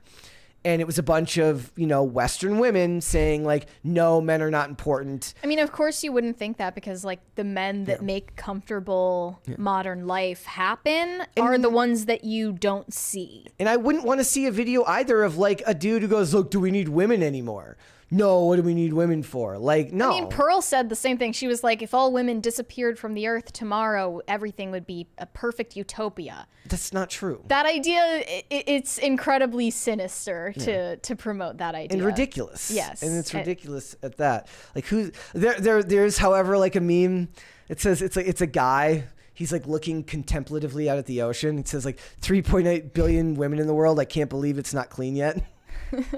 See, stuff like that makes you laugh, but I'm just saying, it's like we're in a culture now where we're not really helped by what's popular on social media. It doesn't help us, and I fully am willing to admit that I engage many of those videos. They make me laugh, but I do understand that on its face, it's more sinister than a lot of people give it credit for. And songs like this being pushed by music labels, not realizing that they're also kind of contributing to that divide. Like, why be surprised when young men are finally pushing back after their entire lives they've been told that they are wastes of space and they are essentially nature's mistake. I mean, like, this started before this recent. I mean, even in my generation, I've said this before. It's like when I was growing up, our generation worked overtime to make sure that girls, that were my age at that time, understood, like, look, you can be the president one day. You can be a CEO. You can do anything you want in your life. You don't have to just get married and have kids. That was in full effect already at that time. But they didn't really explain to this generation of boys, like, what are you going to do now? I think what that message should have been is, if you're exceptional, you can do these things. If you're not, you can't. And that's okay. And that applies to everyone. That applies to men and women. Exceptional women can be CEO girl bosses, but that's the point. It's the exception, not the rule. Mary, I would love to have a podcast the size of Joe Rogan. Unfortunately, I am not Joe Rogan, nor will I ever be. I'm okay with that. I'm not the president, nor will I ever be. Only because you don't want to run, though, right? Most people, but most people aren't capable of doing great things. Period. So and that's okay. We don't all need to be exceptional. That's fine. I am completely fine with being mediocre. I'm fine with that. Let's go to Super Chats. Okay, Sir Renko Productions said Lana Del Rey very famously put a hex on Trump Mary. Did she? Mary's I thought that was Marianne Williamson. Mary is pissed now. Didn't Marianne Williamson say that? I have to look it up. Well, I know. I thought Marianne Williamson did, but did Lana? I don't know. Del Rey. Potatoes for Seamus said Brett should dress up as Mocha for Halloween. Never gonna happen. Never gonna happen. You can't keep your tongue out of your mouth like that for a whole day. I already have I bit through my tongue when I was a kid, so damn. Yeah. Yep. Sir Renko Productions said this is true. Still a fan of her though. What says Lana Del Rey reveals she used witchcraft against Trump. This is in 2017. Well, apparently it did not work. Yeah. Confirms in a new interview that she instructed her fans to join a mass occult ritual against President Donald Trump. Yeah, I did it. Why not? Look, I do a lot of shit, she says. I love that she doesn't even want to defend herself. It says in February, the singer tweeted, at the stroke of midnight, February 24th, ingredients can be found online. The dates refer to the timing and waning crescent moon, which occult followers believe is a time to get rid of stress and negative energy. And to them, Trump is stress and negative energy, I suppose. We have a waning crescent moon tonight, actually. Oof. All right. I remember on Witch Talk, there were often trends of hexing Donald Trump, hexing different male politicians. Shane H. Wilder said, Mary stealing a psychic's signs for the glory of God based, although you would think that the psychic would have seen it coming. Yeah. You would have thought so. We got a $20 one here from Gordon Shumway. It says, I saw the same equity meme, only the result of equity was there was no boxes. The short person couldn't see over. The medium person had their legs chopped off at the knees, and the tall person was chopped in half. Equity. Yes. Yep. Now no one gets to see it. DCNC said, "Cringe of the day, dude needs Jordan Peterson's book." Yeah, he needs to clean his room. Clean the room, bro. Let's hold off on the rest and we'll come back after the fact. All right, what's going on with Drake? So Andrew Tate recently made a video denigrating all Canadian men, saying you cannot claim to be a man if you're from Canada. And Drake was instantly very offended by this. I'm sorry, but this is the type of stuff, as awful as you may think Andrew Tate is, I'm of no opinion, as we all know. This is the stuff he's hilarious at. Yeah. It's made for internet videos, clipping. It's really funny. Here's the video. Imagine being from Canada. By the way, we're going to get clipped on the music. I can already tell. Imagine saying, I'm a man.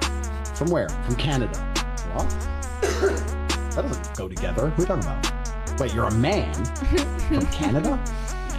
Just doesn't make sense.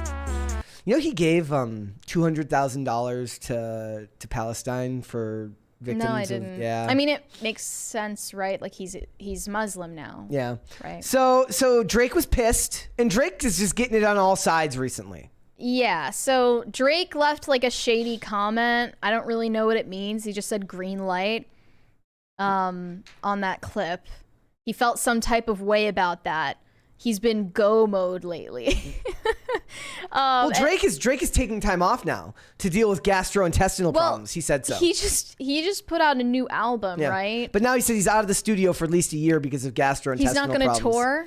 I have no idea if that means he's going to tour. He's just not going to record new albums. Him having stomach problems is very female coded. It's like, you can have them, but maybe don't admit it. Like, say, like taking time off for something else. Yeah. I got to recollect and like rethink my vision. That sounds better than I have gastrointestinals. Yeah. It just does. Yeah. It just does. Say it's house arrest, anything. Also, there was recently a clip of Joe Budden, not Biden, denigrating Drake's new album, saying, you know, I've seen enough from Drake. He's trying to act like he's younger than he is.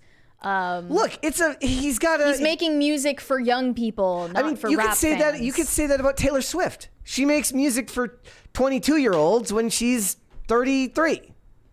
Yeah, I guess. Like, all artists have a demographic. Like, that's fine. I don't know what Drake's demographic is. It's kind of just globalist music that you hear in commercials. No. So he's pointing out, said like it's music for Spotify. It's Sure. literally designed to be. What music do you like? Spotify. What movies do you like? Netflix. Yeah. It's that. That's what do you want to play the clip of him going off on Drake, or is it the in the TMZ article? Can you resend it to me? Actually, I don't think I have that. Here, I just sent it to you. Okay. Yeah, we can. And listen to the this clip. angered Drake, and he left an essay under the video, eviscerating Joe Budden for failing at his rap career. Can you resend it? I did not send. Oh, here. There you go. There we go. All right, yeah, let's watch the clip here. This one's really funny. I really like the couches that they're sitting on, by the way. These are like $10,000 couches. This is like he rapping for the children. And that's yo, dog, I had to look up how old this nigga was when I finished listening to the album. Mm-hmm. You are 36. I want his locks hat, though. Birthday is in 20 days. I Googled that, too. You only 37 years old. Get the fuck away from some of these younger and stop fucking these 25-year-olds. Leonardo DiCaprio's like, I will not. I'm confused just because Drake is in his mid-30s dating women in their mid-20s. What's wrong with that? It's like, could be worse. He could be messaging Millie Bobby Brown when she's 14. Yeah, like, talk about that. Yeah. Don't talk about the 25-year-olds. Talk about the 14-year-old that he was texting. I'm listening to the album. You mentioned it. Why are you still fucking the 25-year-olds? You're a 37-year-old billionaire. I get it that you appeal to the world. Once they current. I get it that you appeal to Don't the want to world, grow and up. part of that is. Don't want to grow up. But that's what I'm loving They wanna about stay Cole. young. Like, my shit is happening in reverse. Like, with Cole, he used to rap about kid shit. I'm a grown-ass, like, real Jersey City I don't want to hear how you lost your fucking virginity. And then he started to grow up. Mm-hmm. And then the rapping sounded like an adult rapping. I'm want to hear adult Drake rapping for adult people. No. You're not I gonna don't get know That's what any my of this issue. means. But it doesn't matter because he's making money the way he's making money right now, right? So he does not need to actually change his style. But that's because like an artist like J. Cole might lean more heavily into the artistry of rap music, whereas Drake is more of a He's marketable. He's a marketable, and like he puts on large scale shows at large scale venues. Now a lot of these other artists do too, but they're appealing to different demographics. That's not I don't actually get what the problem is here, but it is funny that Drake's response Drake was is almost super sensitive, I think. like, and Drake's response was like he did kind of like, if we're gonna pretend like power dynamics matter, like Drake is He a went a dude little with, bit too Drake is the one with all the power who like eviscerates this Yes, dude. so here's what he said. You have failed at music. You left it behind to do what you're doing in this clip because this is what actually pays your bills. For any artist watching this, just remember you are watching a failure give their opinion on his idea of a recipe for success. A quitter give their opinion on how to achieve longevity.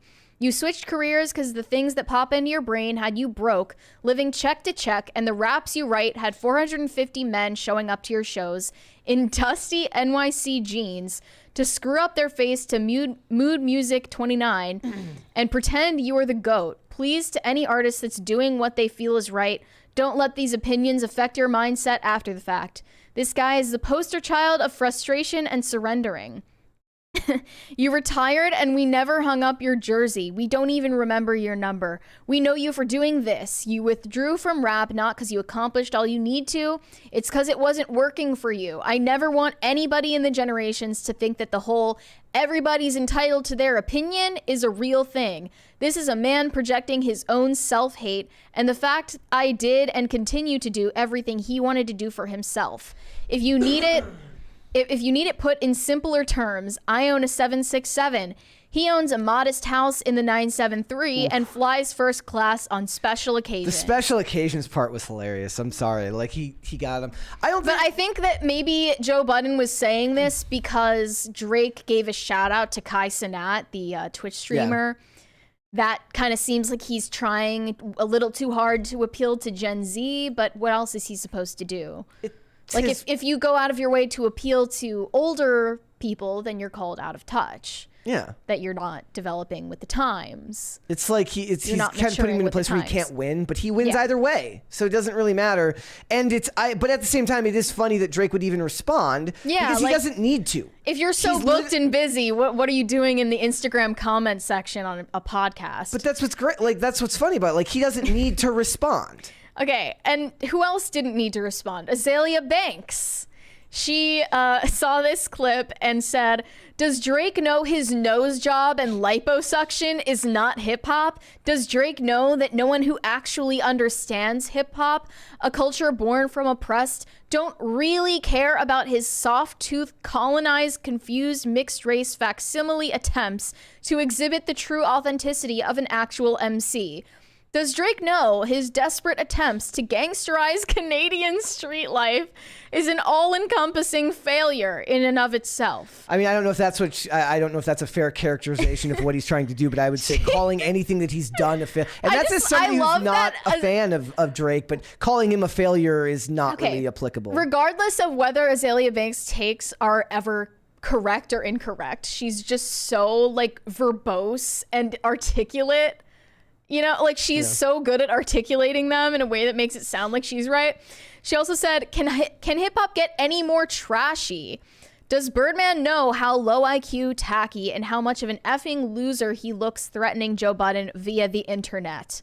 He also said they could all learn from that, right? That doing those types of threats online always come off kind of cheesy. Yeah, and corny. She also ended the statement saying, honestly, if Drake's mother was black, he'd probably not be so corny. White mom syndrome is very real.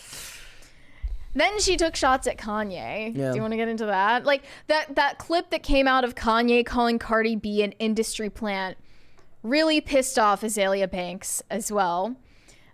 She said, just when you want to defend Kanye, he goes and does some shit that is just stupid, has no comedic or artistic value, and I cannot stand to see a beep MFer try and be a bully.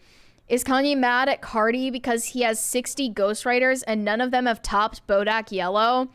I mean, that's just not true. So I appreciate that she always inserts herself into drama and has an extremely articulated opinion about it when she's not involved. I also want to point out that one of the, it kind of reminded me, like Drake leaning into what he's doing makes sense because he got made fun of for the fact that he didn't grow up poor. He got made fun of for pretending like he grew up like Canadian street life. Started from the bottom on Degrassi. Yeah. Like he didn't have, so is he supposed to lean away from that? No, he's turned into his own image of himself that's very, very successful. So I told you that Juicy J was talking about rap sales are down 40% this year. We need to have a big meeting to talk about it and turn this industry around. Do you think that's because all of the rap world is kind of enmeshed in drama right now, or is it TikTok's fault?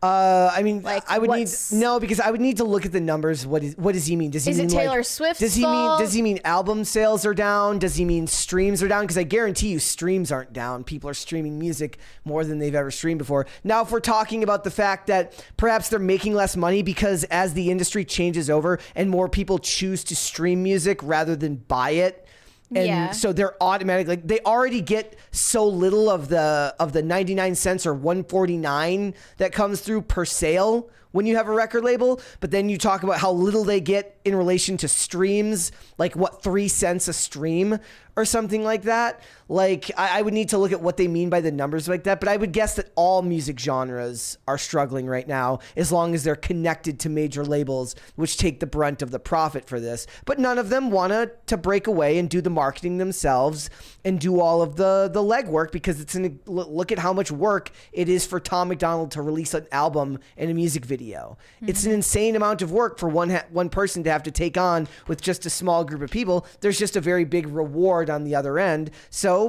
they make their choice. They stick with the labels, and that sucks. But someone as big as Drake doesn't feel the consequences of those things. But there's only so many that are that big, and it ain't. He's that a many machine, artists.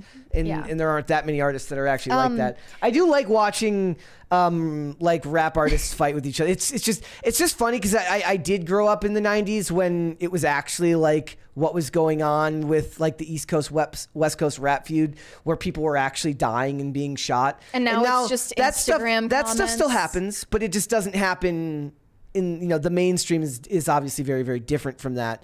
But now people are arguing with each other. I mean, that kind of got replaced by, unfortunately, rappers dying of drug overdoses. Yeah. And that's instead, like Lil Peep, a lot of XXXTentacion, Juice WRLD, like that's what replaced those sad types too. of tragedies. Mac Miller.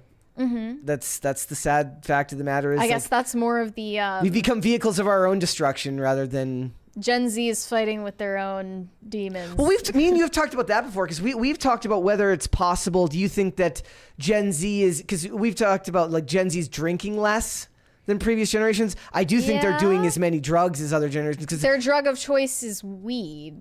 No, right? I think that that you would look at the numbers and it's more like legally medicated than any other generation. Prescription, it's been Ritalin. So they've been more legally medicated, and I think when I see a lot of videos of like these activists at these events, and they're throwing soup on a frickin' on a painting, like I see a lot of that stuff, and I believe that they believe what they're pushing. I believe if there's someone in a mental institution with schizophrenia who's under a delusion, you also believe that they believe what they're saying. No, but what I'm saying is I also believe that a lot of it has to do with drug use, and that a lot of people wouldn't do the things that they were doing if they weren't taking their uppers in the morning, their mood stabilizers in the afternoon, their downers when the anxiety kicks in. And I understand how hard it is to get away from that as somebody who, like, that's not me being unsympathetic. I understand that one of the hardest things in the world to break away from is a cyclical life full of prescription medications that get you through the day. And unfortunately, it can also kind of push us into bad territory when we have, Oh, I misspoke. XXX Tentacion got Yeah, shot. I was wondering about that. I was like, what was when you that said about? that, I was like, that huh? gang related? Yeah. So like, but Mac Miller is the one that I think of when I think of, because it's not just that, it's actors too. Like there's actors that die of drug overdoses. The dude from The Wire died of a fentanyl drug overdose, and that guy who sold him the Angus Cloud also. Angus from Cloud, Euphoria, he all fentanyl, right? Like that's the big problem, right? So yeah, in a lot of ways, a lot of rap artists and a lot of actors, maybe it's just performers. In a lot of ways. Yeah. I always make the joke, and I'm half kidding when I say it, but it's like actors are like, they have to access a lot of emotions, so they have to be more naturally emotional people, I think, in a lot of ways, which is why perhaps they're all more leftist and easily manipulated by political agendas. That's just my theory. I don't know whether that's true or not. I can't prove that. But, so people who are, more in their feelings, cope. And I was the same way. Before we close this segment, I need to give tribute to Azalea Banks's best quote ever. I believe that when you are fat, everything you say or think is underlaid by the fact that you are fat. Any advice given or idea raised comes with the asterisk of obesity, signaling that you hate beauty and have made your body a monument to ugliness and are dying as a consequence. How do you feel about that? Based. Very based. That was based. Very based. She has her moments, You're like, as long as she's making fun of the fat people, you're fine. Yeah. With it. Yeah. All right, let's go to Super Chats. King New Jersey said Michael Mann needs to bring back Miami Vice 2023. I wonder if, look, I love that movie. And it doesn't make a whole lot of sense when you watch it. And that's what I love about it, is like they had to reshoot the ending because Jamie Foxx wouldn't go back to the Dominican Republic, the Dominican Republic, because there was like this incident with like, they hired local gangs to run security for them. Because, what? Yeah. Okay, speaking of which, Corn Pop said, seriously, Tim, you need security. I'm an expert. We have security. We're good on that. Thank you, Corn Pop. Thank you. Carnell said, sending a super chat just to hear Mary say, okay, I'm not going to say that again. Carry on. But sorry, you had the moment. We don't need to relive it. Okay, I see. Also, we're very close to a second crisis party. Let's go. Courier626 said, for Mary's petty vandalism fund. Exactly. If you guys wasn't vandalizing the signs. I was just removing them. If you guys want to support Mary when she gets arrested and we need to bail her out for stealing the psychic signs. Just picture me in the middle of the night. You're already wearing prison stripes. Yeah. So when you get arrested, we're going to need bail money to get you out of prison. So a second crisis party would help with that. Nathan Koss said, I'm so happy Biden got elected and everyone went back to being sane just like they promised. Yep, that's exactly what it's been like. The adults are in the room. Very true. Woden Shot said, Mary Sticky Finger Morgan's bail fund. I imagine that if you were a gangster in the 1930s, that would be your name. Mary Sticky Fingers Morgan. If I were an Italian mobster. Let's do one more and then we'll move on. Shane H. Wilder said, A24 is full of heart. I watched Hereditary and A24 is full of something, but heart was not it. There you go. Yeah, that movie is demonic. My favorite is the people that like make fun of the people with A24 tattoos. They get A24 tattoos. Oh yeah, there's people with A24 tattoos. Why? Couldn't tell you. Wait, what? It's a thing. Is that better or worse than Marvel tattoos? They're equally as bad. It's like horrifying that people would do that. I think they're technically equally as bad. I think most tattoos are regrettable. Not which is why I will never get one. There you go. Except for, you said you get a lip tattoo if possible. But I mean, no one can see that. Yeah. All right. Do you want to do Britney Spears? Let's do Britney Spears. We've got time. We got time. Let's do Britney Spears. Okay. Tells you this video is crazy. Yes. There is a conspiracy theory that Britney Spears is actually not the person dancing in all of her Instagram videos. This is a deepfake clone who has replaced her, and she is God knows where. I don't know. Do you believe it? There is some funnier still is that she appears in a new video with like a cut on her finger with like a bandage on her finger. Yeah, the bandage on her finger in that video, I'm starting to think she's just trying to troll people and get them riled up. That's funny. I like it. So at least she's still got like some self-awareness. Let's watch this video here where they break it down. Yeah, this is theoretically like the proof that she's being deepfaked. I can already hear this music getting me demonetized too. We'll see.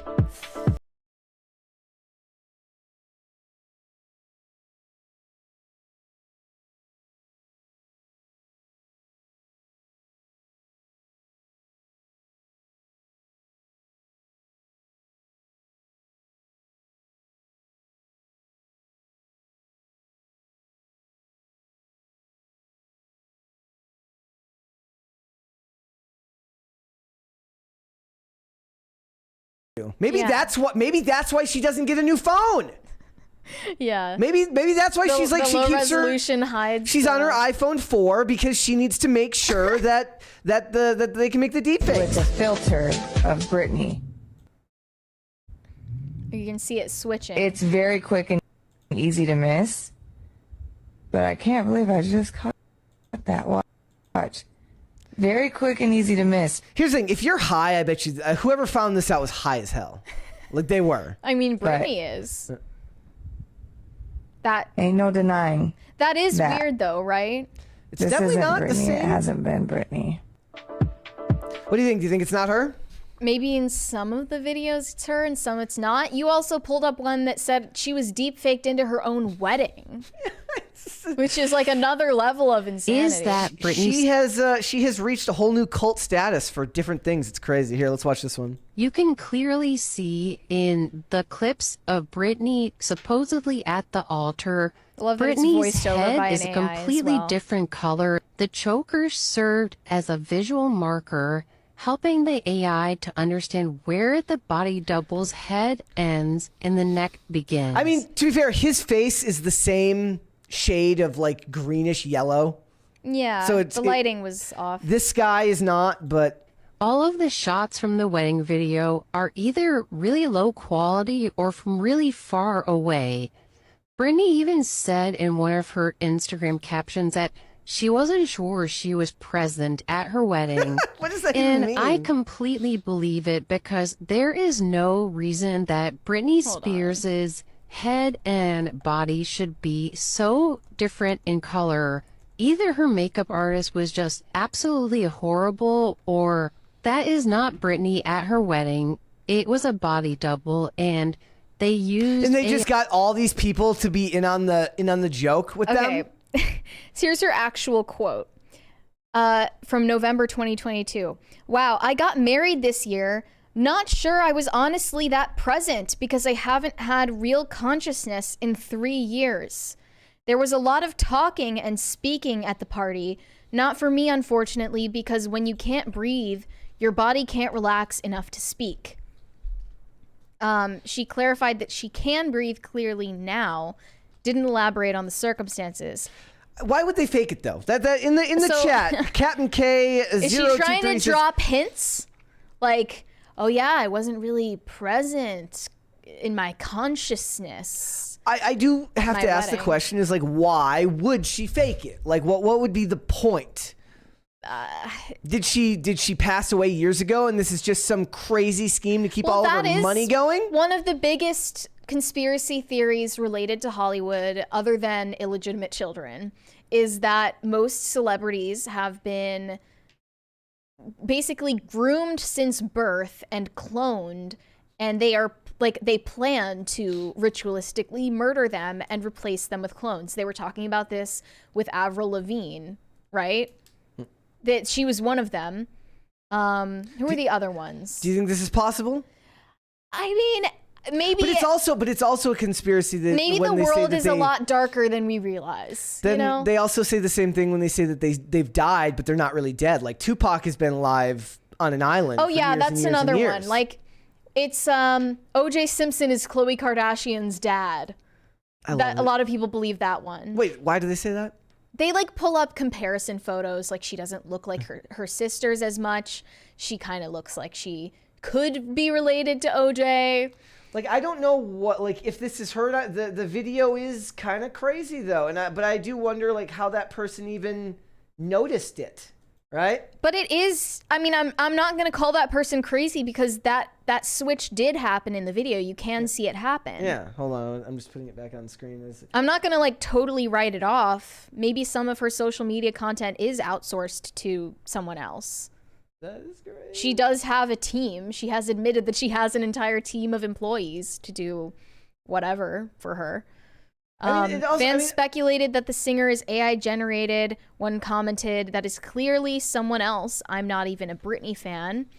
Another said that Britney appears distressed in her videos, saying her voice is shaking, she keeps swaying, she's nervous. Body language shows she is not comfortable emotionally or bodily. The hairline kind of changes. There's where the dark roots are. There's another video called Britney Spears reflection issues, saying that she is in front of a mirror and you can't see her reflection. She's a vampire.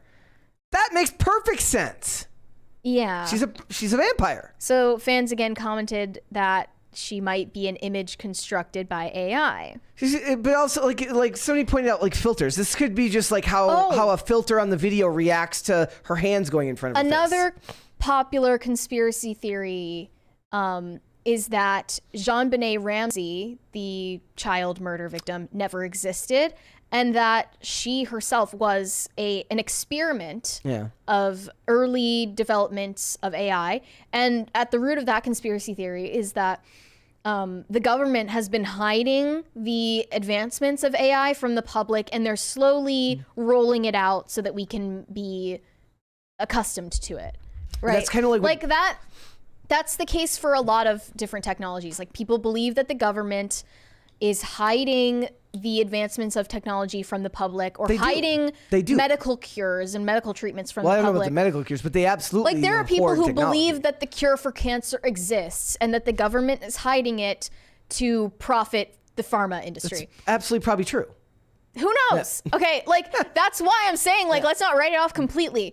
People believe that AI has been extremely advanced for much longer than any of us have been told. Yeah. And that it was so advanced at the time that JonBenet Ramsey became headline news that she was not a real girl. She was used as a test case to see how convincing an AI constructed face could be. Yeah. And there were some fishy details about it. I don't know a lot about it, but there were some missing records about her, like her death certificate, some weird stuff about like the industries that her father worked in. Yeah.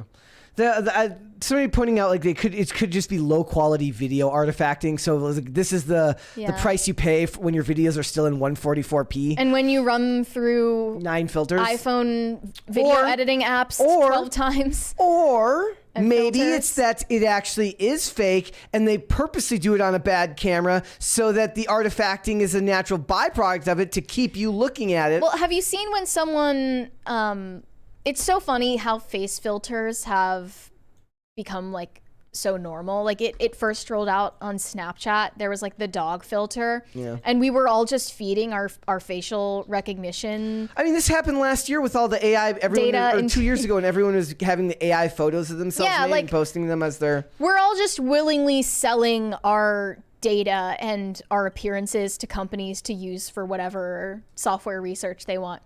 But it developed from Snapchat, and now it's totally ubiquitous on Instagram. So maybe if you've seen a video where someone's face filter is glitching on and off, it could be that Britney has a face filter that she keeps on all of her videos because maybe she's self-conscious about her wrinkles or whatever, and she has a face filter that was glitching when she did that. I do laugh because there are, like, I have friends, like, I know people that use filters like on their face for all of them. And they don't need to. Like it's usually, to me, it looks worse, and it's extremely obvious when someone's using it. Like the people that I know that do that, I'm like you're not tricking anybody. Well, it's not about tricking. I'm like, you're beautiful. Like, you're already beautiful. There's no reason for you to do that. You're already a good looking person. Someone said, holy crap, this turned into InfoWars starring Mary. I'm just going like full conspiracy mode. She's like, I went to a psychic and the psychic told me that Britney Spears was not real. I don't know if I believe any of the theories that I'm saying, but like, I don't believe in the paradigm of calling conspiracy theories in the first place, because that term in and of itself is used to discredit any narrative that's not fed to you by the media and the government. Yeah. So, yeah, like any of this could be true. Yeah. I don't know. I'm not at liberty to say. I don't know. I guess I could see it being one of those things where it's done to, like, again, if I was to imagine it was real, the low rent version of it is like they're doing it so that she can keep, I guess, no, because even if she died, even if she was dead, she'd still be making money. Thank you. Thank you. She's still profitable, even if. Where is her money supposed to go after she dies? Kids, estate. I don't know, because her kids don't talk to her anymore. They're still probably going to get the money. They seem to not want to do like anything to do with her. She's going to give it to like yappy dog charities and knife companies. Yappy dog charities. Yappy dog charities and prop knife companies. That's who she's going to give her $60 million net worth to.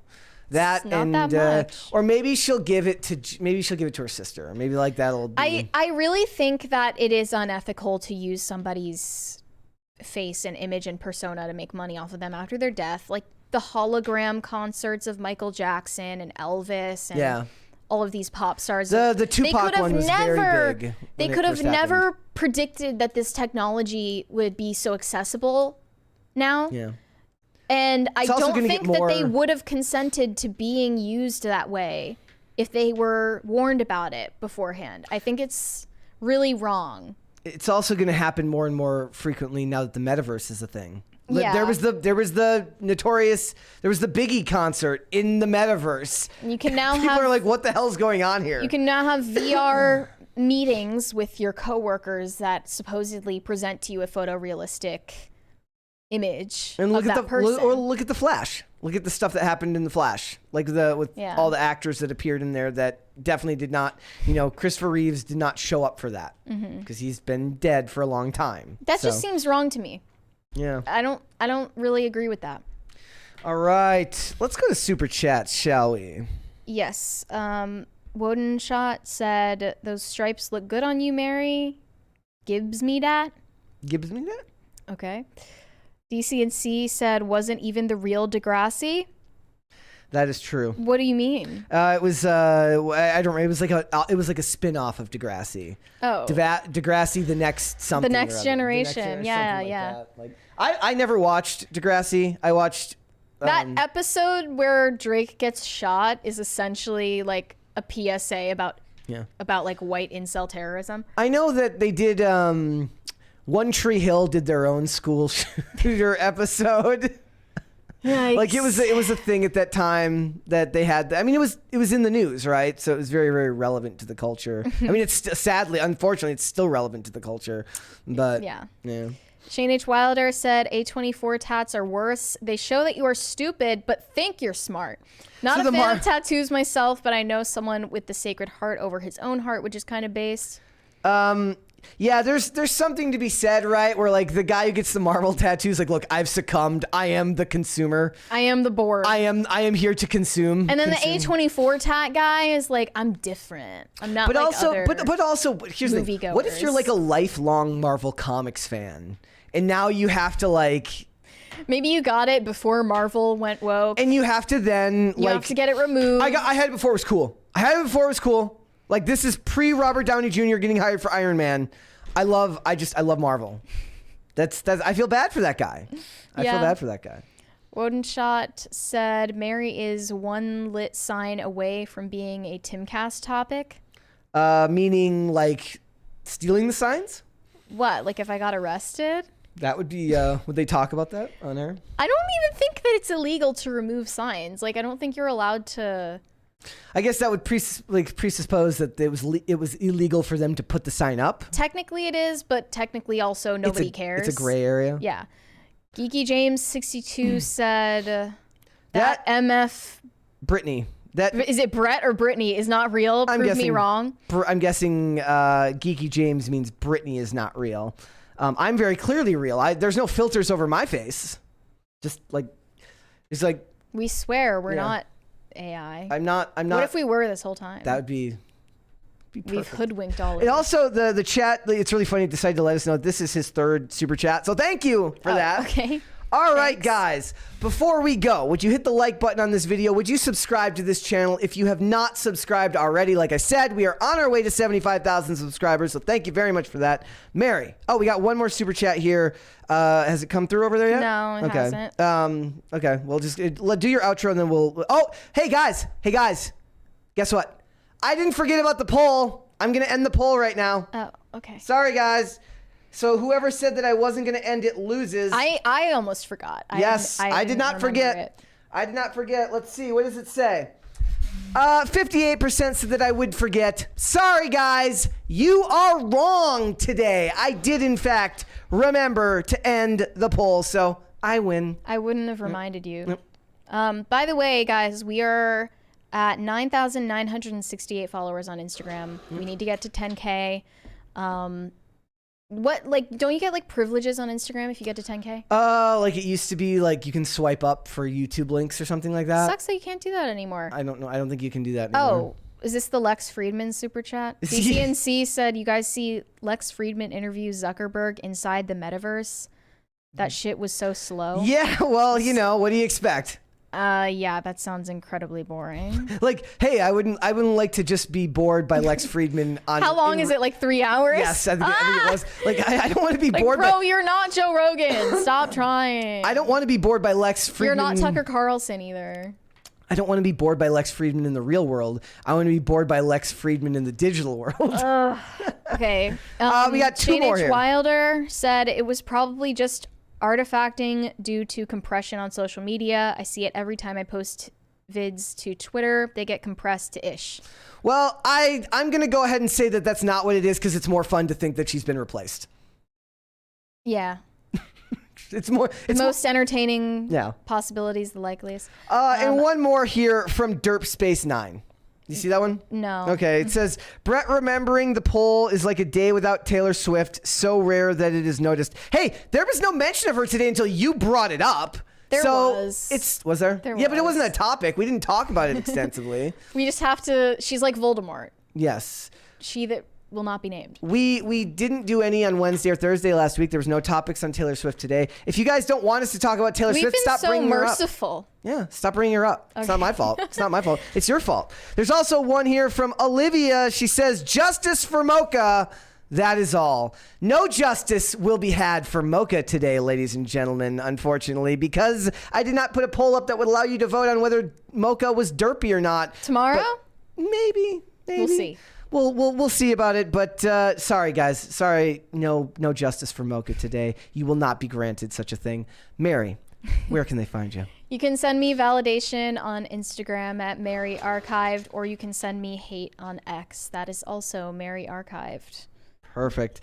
All right. If you guys want to follow me, you can follow me on X and Instagram at Brett Dasovic on both of those platforms. This show, Pop Culture Crisis, is here Monday through Friday, 3 p.m. Eastern Standard Time. That is noon Pacific. If you would like to listen to the audio version of this podcast, we are on Amazon Music, Apple Podcasts, Pandora, and Spotify. If you want to follow the show on social media, we are on Twix at PopCulture_show, Facebook and TikTok at Pop Culture Crisis, Instagram at Pop Culture Crisis Pod. Thank you so much for joining us here today, guys.